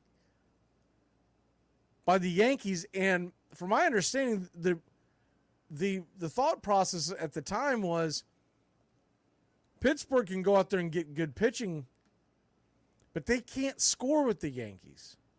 And so if it turns into a high-scoring game, which they kind of expected it to be, because you had really worn-out pitching staffs heading into Game 7, though it was in Pittsburgh, people were favoring the Yankees. Folks were just assuming, hey, we're going to get some runs by the Yankees. The Yankees are going to go out there and win yet another World Series. And then what happens? Pittsburgh jumps out to a 4-0 lead at the end of 2. Yankees come scrapping back. They score 5 runs, one in the 5th, 4 in the 6th, and it's 5-4 New York. After 6, it is 7-4 New York going into the bottom of the 8th. And you got to imagine, the fans were just like, well, it's over. We just couldn't outscore them. The Pittsburgh Pirates go out and score 5 runs in the bottom of the 8th inning. And now all of a sudden, they lead the game 9-7 heading into the top of the 9th inning.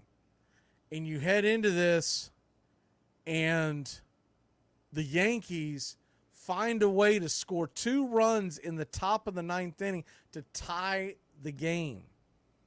Now we've got a tie series, a tie game, bottom of the ninth in Pittsburgh, and one of the most infamous and dramatic home runs in the history of baseball takes place. Bill Mazeroski hits the walk-off home run, and I've probably seen it a million times where it fades into the shrubbery there at Forbes Field, and the place goes bananas. Not only have they won Game 7 of the World Series in walk-off fashion, but they've done it against what is looked upon as the impossible team to beat, the New York Yankees. And it really is the romance of baseball alive and well in that series, in that season, in that game. Back to the composite score. Listen to this. This is just insane that you could lose a series where you outscore your opponent in 7 games 55-27. They double their score. They have 91 hits to Pittsburgh's 60. Unbelievable. The average attendance in this series, by the way, 49,973. So almost 50,000 per game. 350,000 people were in attendance in that 7-game series. One of the greatest World Series of all time, one of the greatest stories of all time. That takes who the hell's better than that? Well, the 2004 Boston Red Sox, just a notch above. And of course, so many people know this story, won't beat it to death. But the Boston Red Sox of 2004 trailed their arch rivals, the New York Yankees, in the ALCS 3-0. They were on the ropes game after game, inning after inning in that series, and found a way to win the ALCS. After down 3-0, they go out and win the series 4-3, and then they just smoke the St. Louis Cardinals. They're down 3-0, trailing in Game 4 with Mariano Rivera on the mound, and the Boston Red Sox win the game. They don't look back. They don't lose another game the rest of the season. They win 8 consecutive games. And remember something, the comeback against the Yankees. It was finished off in Yankee Stadium. The Yankees had home field advantage in that series. You got the bloody sock, movie after movie done upon it, documentaries galore. And the rest is history. In the 2004 Boston Red Sox, they have to grab the number 4 slot on our list. Number 3 slot on the list. And you can imagine this was a hard list to put together. But the number 3 slot, I think, has got to be the 1969 New York Mets. The New York Mets, the Amazons as they were known, their Miracle Mets, they were a team that nobody saw coming. The New York Mets that year, they had only been playing baseball for 8 seasons in the Mets. They were looked upon as the worst franchise in sports going into that season. And they take off. And the Mets, now remember something. That is the beginning of division play. That is the beginning of division play. The New York Mets will win the National League East by 8 games over the Cubs. But something that a lot of folks who were live back then, didn't consume it, whatever. The Cubs were leading the division late in the season until a black cat walks in front of their dugout. And that's supposedly another part of the great Cubs chokes, collapses, whatever word you want to use. The Mets go on to win that series. And they go on to face the Atlanta Braves in the West. And the New York Mets will then face the Baltimore Orioles, who end up becoming one of the great teams of all time in that time period. But the 1969 Amazing Mets, they knock them off. And it was a hell of a season. And remember something back then. There were names on this team that at the time folks did not realize were going to be great. because this was a young team. This is a team that had Tom Seaver, Jerry Kuzman, some guy by the name of Nolan Ryan was on their pitching staff at age 22. Tug McGraw. You look at the team and you realize with that pitching staff, it really wasn't that amazing that they won because of the talent. But Seaver was 24. Kuzman was 26, but Ryan was 22. Tug McGraw was 24. This was an incredible pitching staff at a really young age. They caught lightning in a bottle, and they won the World Series. That team would never make it back all the way and win it again. They had a couple of runs in the 70s and fell short against the A's.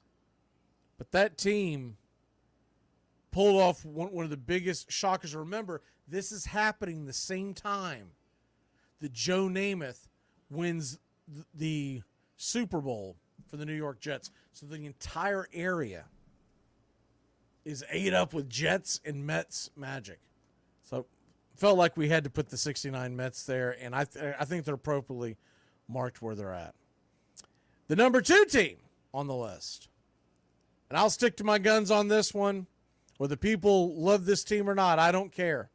Whether Braves fans understand this team or not, I don't care. The 1914 Boston Braves was one of the greatest stories in the history of baseball. And if it wasn't for the number 1 team, it is the greatest story in the history of baseball. The team finished in the National League, first in the National League, winning the pennant by 10.5 games over the New York Giants.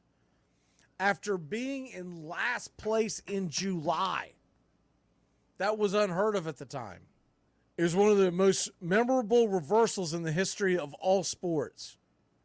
They became the first team to win a pennant after being in last place on the 4th of July. They were a 5th place team the year before. This wasn't a team like, oh man, they just got to get it going. You know, this was not known as a great team.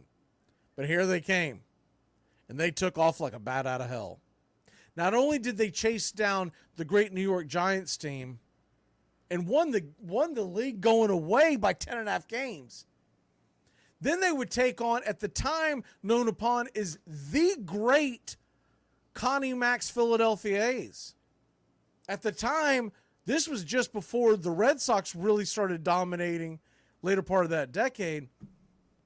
The A's were about to do something really, really special.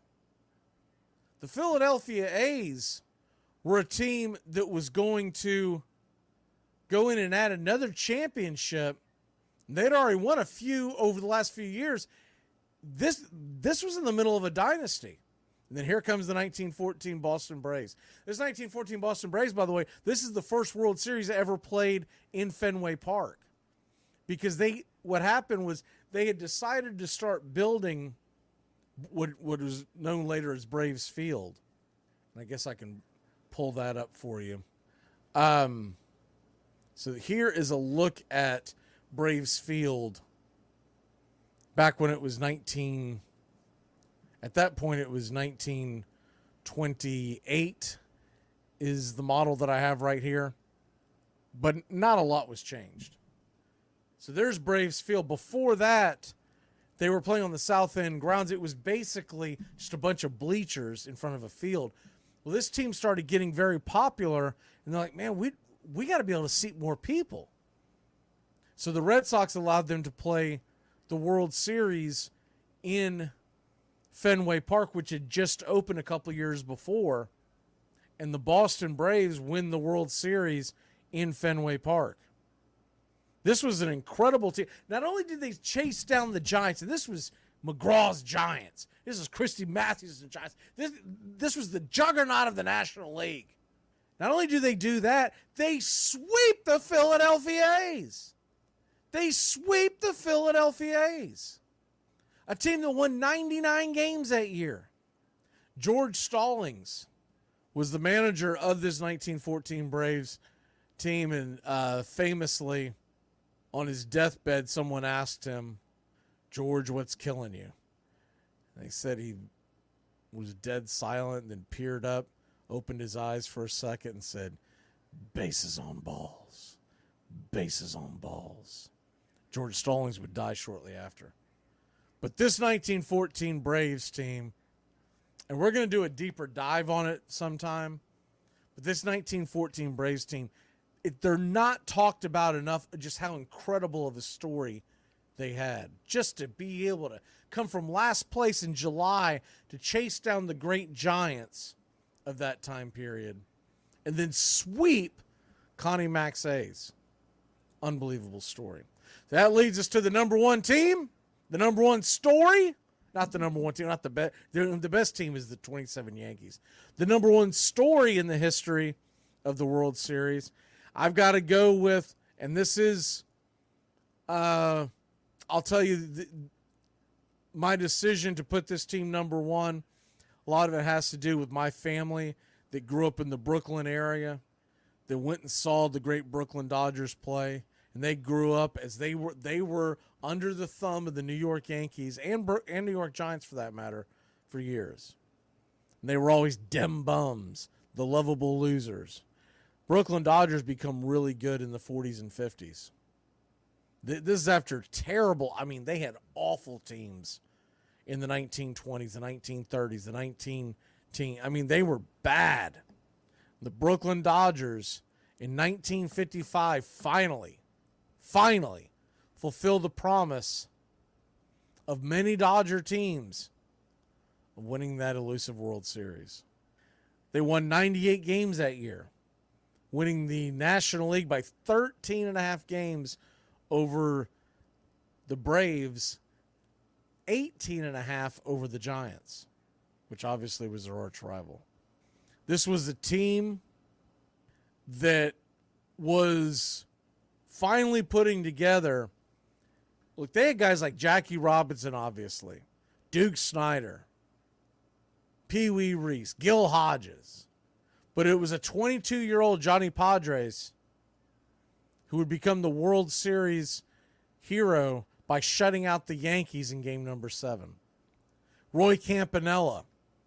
Roy Campanella won the MVP that year, and everybody got turned off by it because they said, what the hell? And rightfully so, because if you look at the numbers between him and Duke Snider, it's not even close. Now, the one thing that I will say is Roy Campanella was a hind catcher, and I feel like from what I've read upon it, a lot of it had to do with the fact that it was almost like a career achievement award that they were giving him. Duke Snider had 42 home runs, 32 for Campanella, 136 RBI, 107 for Campanella. But a lot of folks believed that it came down to the fact that it was more of a career award, and so they had a problem with it. Duke Snider was 28, Campanella was 33, he was the catcher, et cetera, et cetera. But anyways, back to the actual team itself, the championship itself, the World Series. That series starts off, and the Yankees win games 1 and 2. They're up 2-0. And then the Brooklyn Dodgers even up the series with an 8-3 and 8-5 win. They would finish that with a 5-3 win, and the middle 3 games were all in Ebbets Field. So at this point, the home team had won all 5 games. Game 6, New York Yankees go out and beat the Dodgers, and it's 5-1. So at this point, we're going to Game 7. The home team, and even though they're both in the city of New York, still big difference in if you're playing Yankee Stadium or Ebbets Field. The home team has now won every single game. And if you were to tell most Brooklyn fans they were going to have the 22-year-old Johnny Padres, who, by the way, did not know he was pitching Game 7 until that morning. The famous story is he came in and the ball was in his locker or on his shoes, which at that time that meant that you were getting the start. It's done much different than it is today. And maybe it was one of those things where a 22-year-old Johnny Padres didn't have enough time to worry about it, and he went out there and just pitched an absolute gem. Complete game shutout. He won Game 3 as well, and he was selected as the MVP. Both games were complete games. Composite score for the entire series, Dodgers did win it 31-26 as far as runs. They had 3 more hits than the Yankees. They had 4 more errors.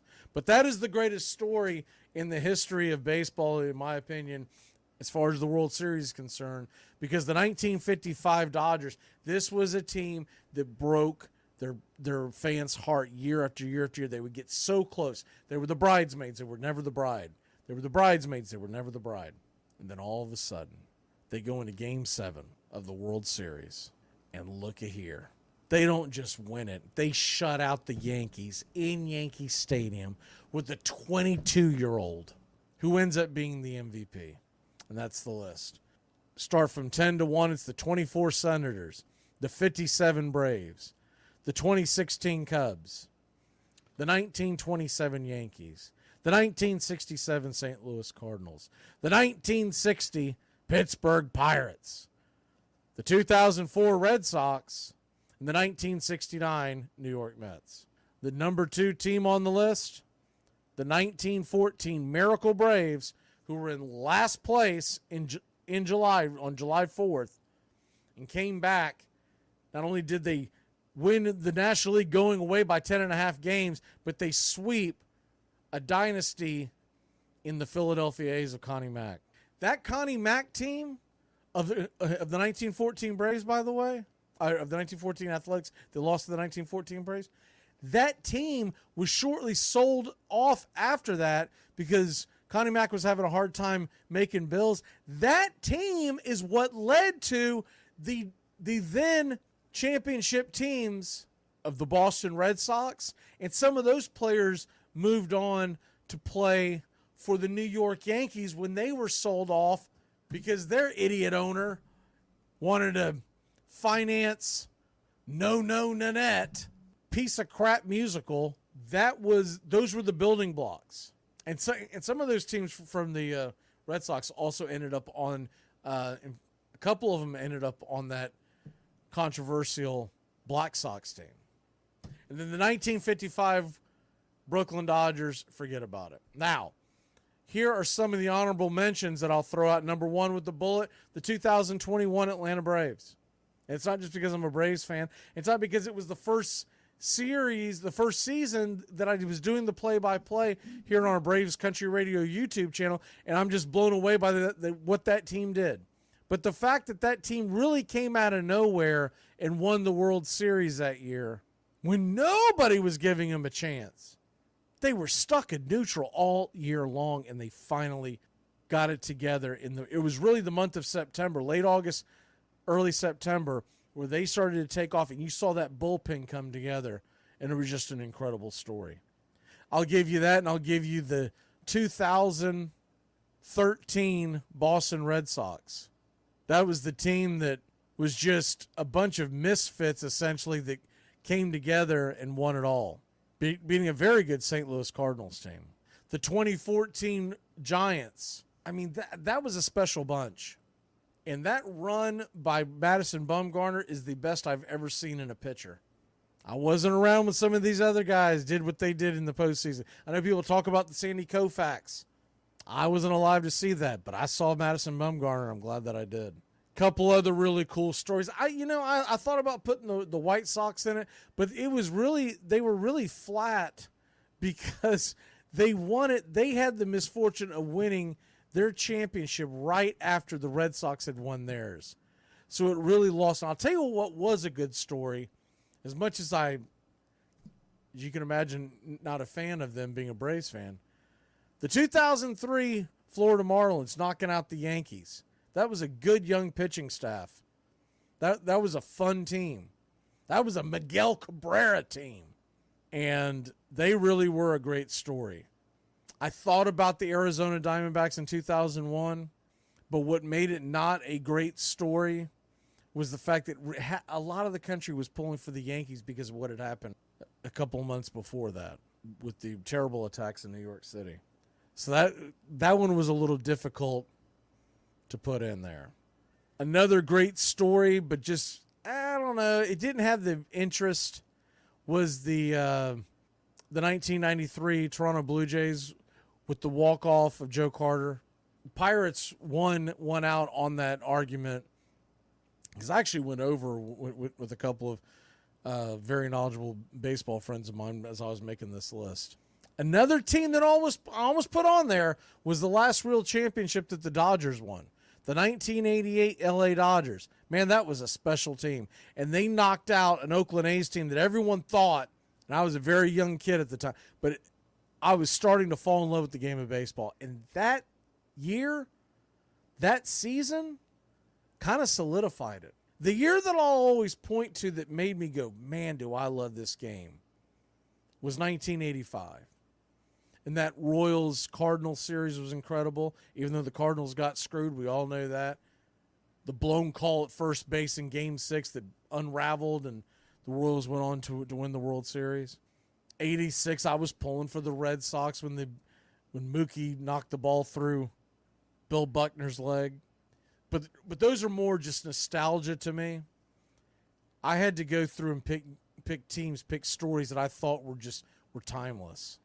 One of the ones that I thought about, but I didn't want to put two Pittsburgh Pirates in one top 10 list. It seemed like overkill. The 1979 We Are Family, Chuck Tanner-led Pittsburgh Pirates. That was a pretty cool one. You could have picked any of the Oakland Athletic teams, any of the big red machines. If you go back in a deeper dive on some of the things that I've read on, obviously I didn't consume it, but that I've read on as far as Major League Baseball stories, some of the better storied ones. The 1934 St. Louis Cardinals. That was the famed Gas House gang that beat the Tigers. And if I was going to grab one more that was a great story, because obviously you noticed I didn't put, one of the most infamous stories, obviously, the 1919 Reds beating the White Sox, but because of the Black Sox scandal, you can't put that there.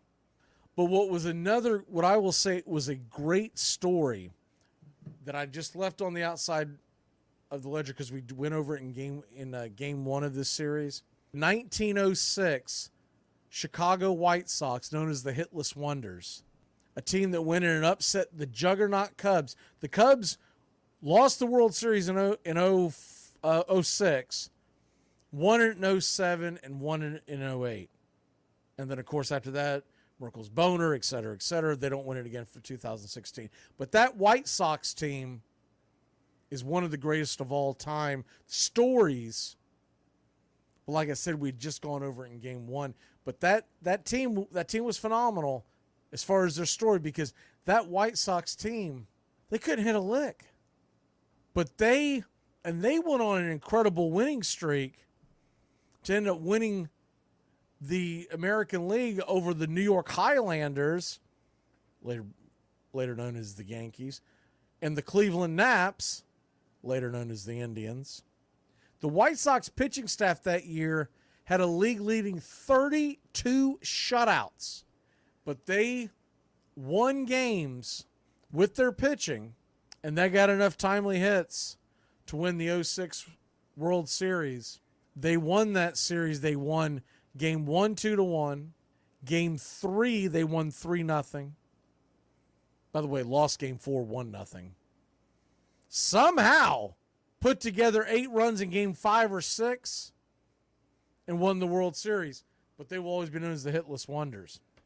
All right, that's it. We've taken enough of your time. I hope you enjoyed this Once Upon a Pastime series. Look for Game 3 that'll be coming up in the very near future. Y'all have a great one. Make sure to take yourself out to the ball game in the very near future.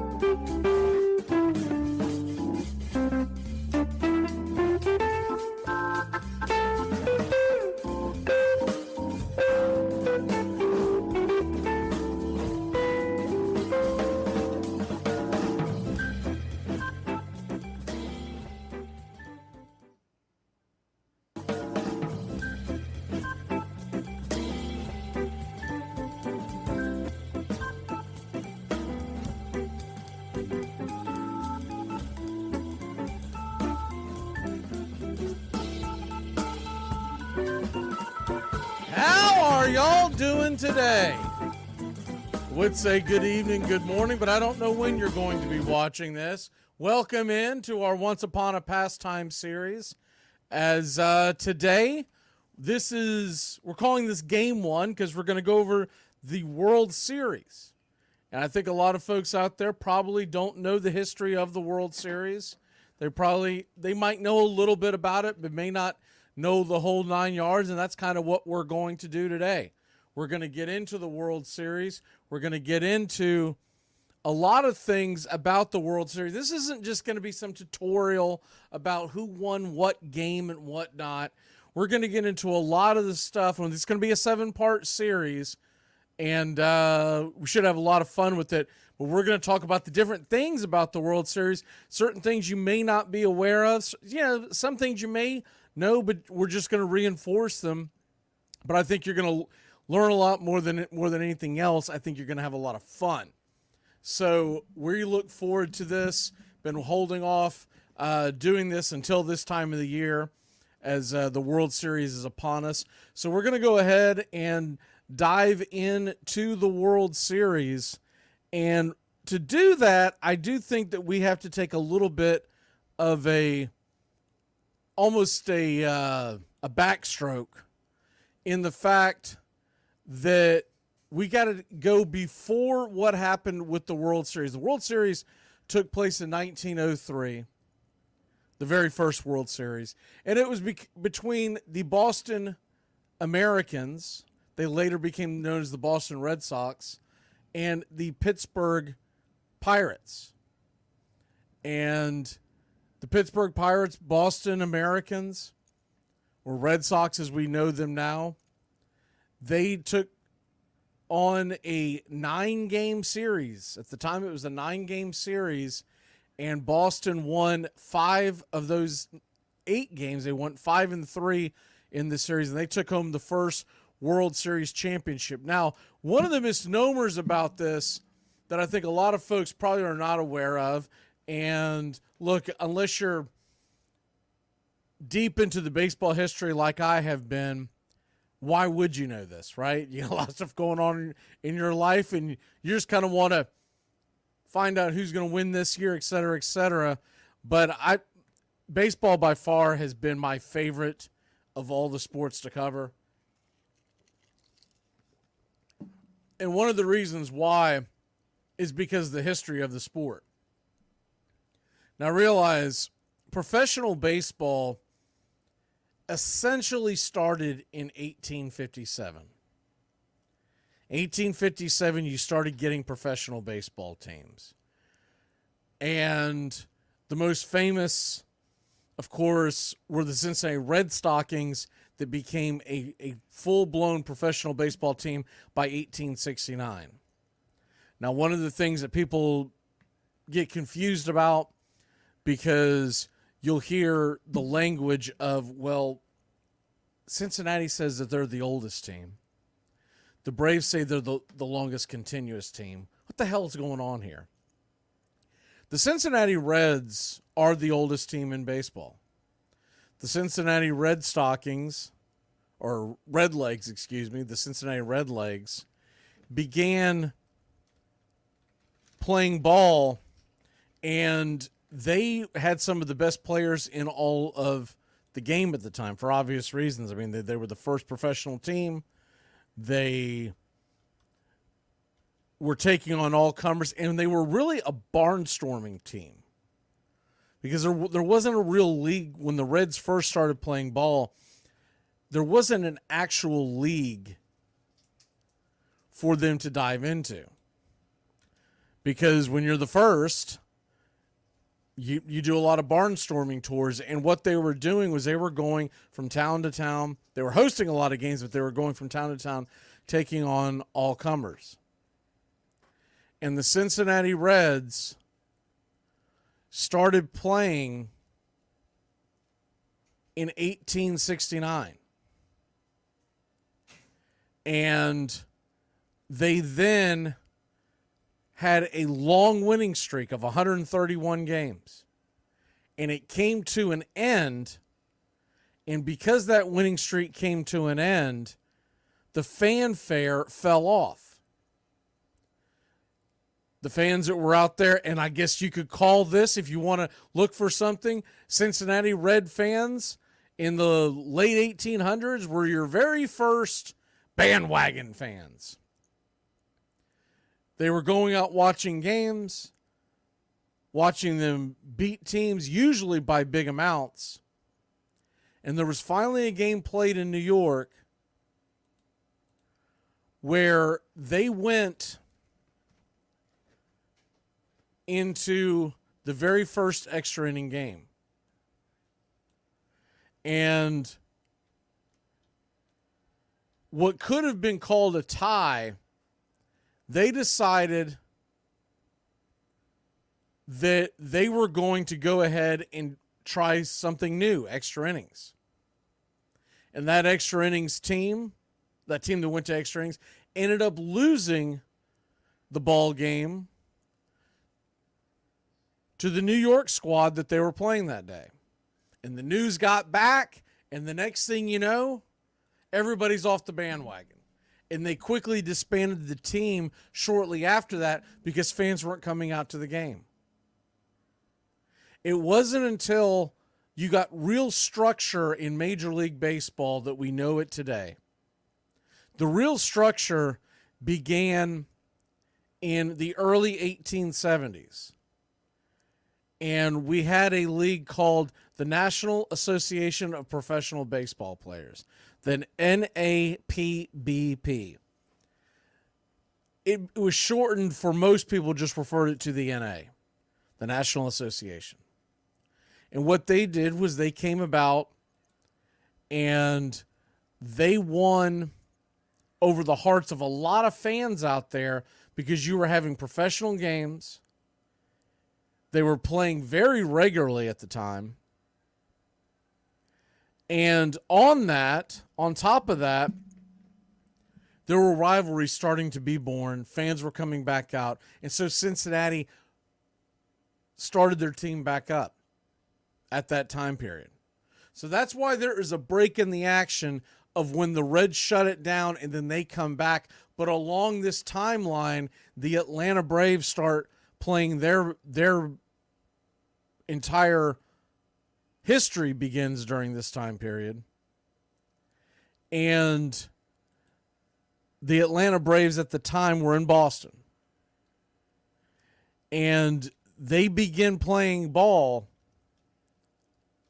in 1871. And in 1871, the Atlanta Braves come in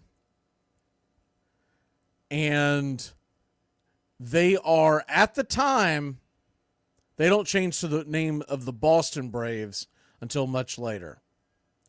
But at the time, this team was known as the Boston Red Stockings, and it confuses the hell out of everybody, rightfully so, because you've got the Boston Red Sox, who were being called off a number of different names. We won't get into that today. They finally land on the Red Sox because the Red Stockings had, at that point, changed their name several times, and it was a popular name in the area.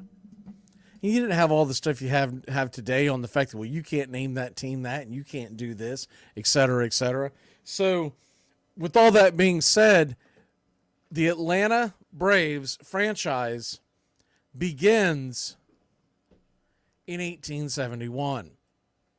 They're known as the Boston Red Stockings at that point.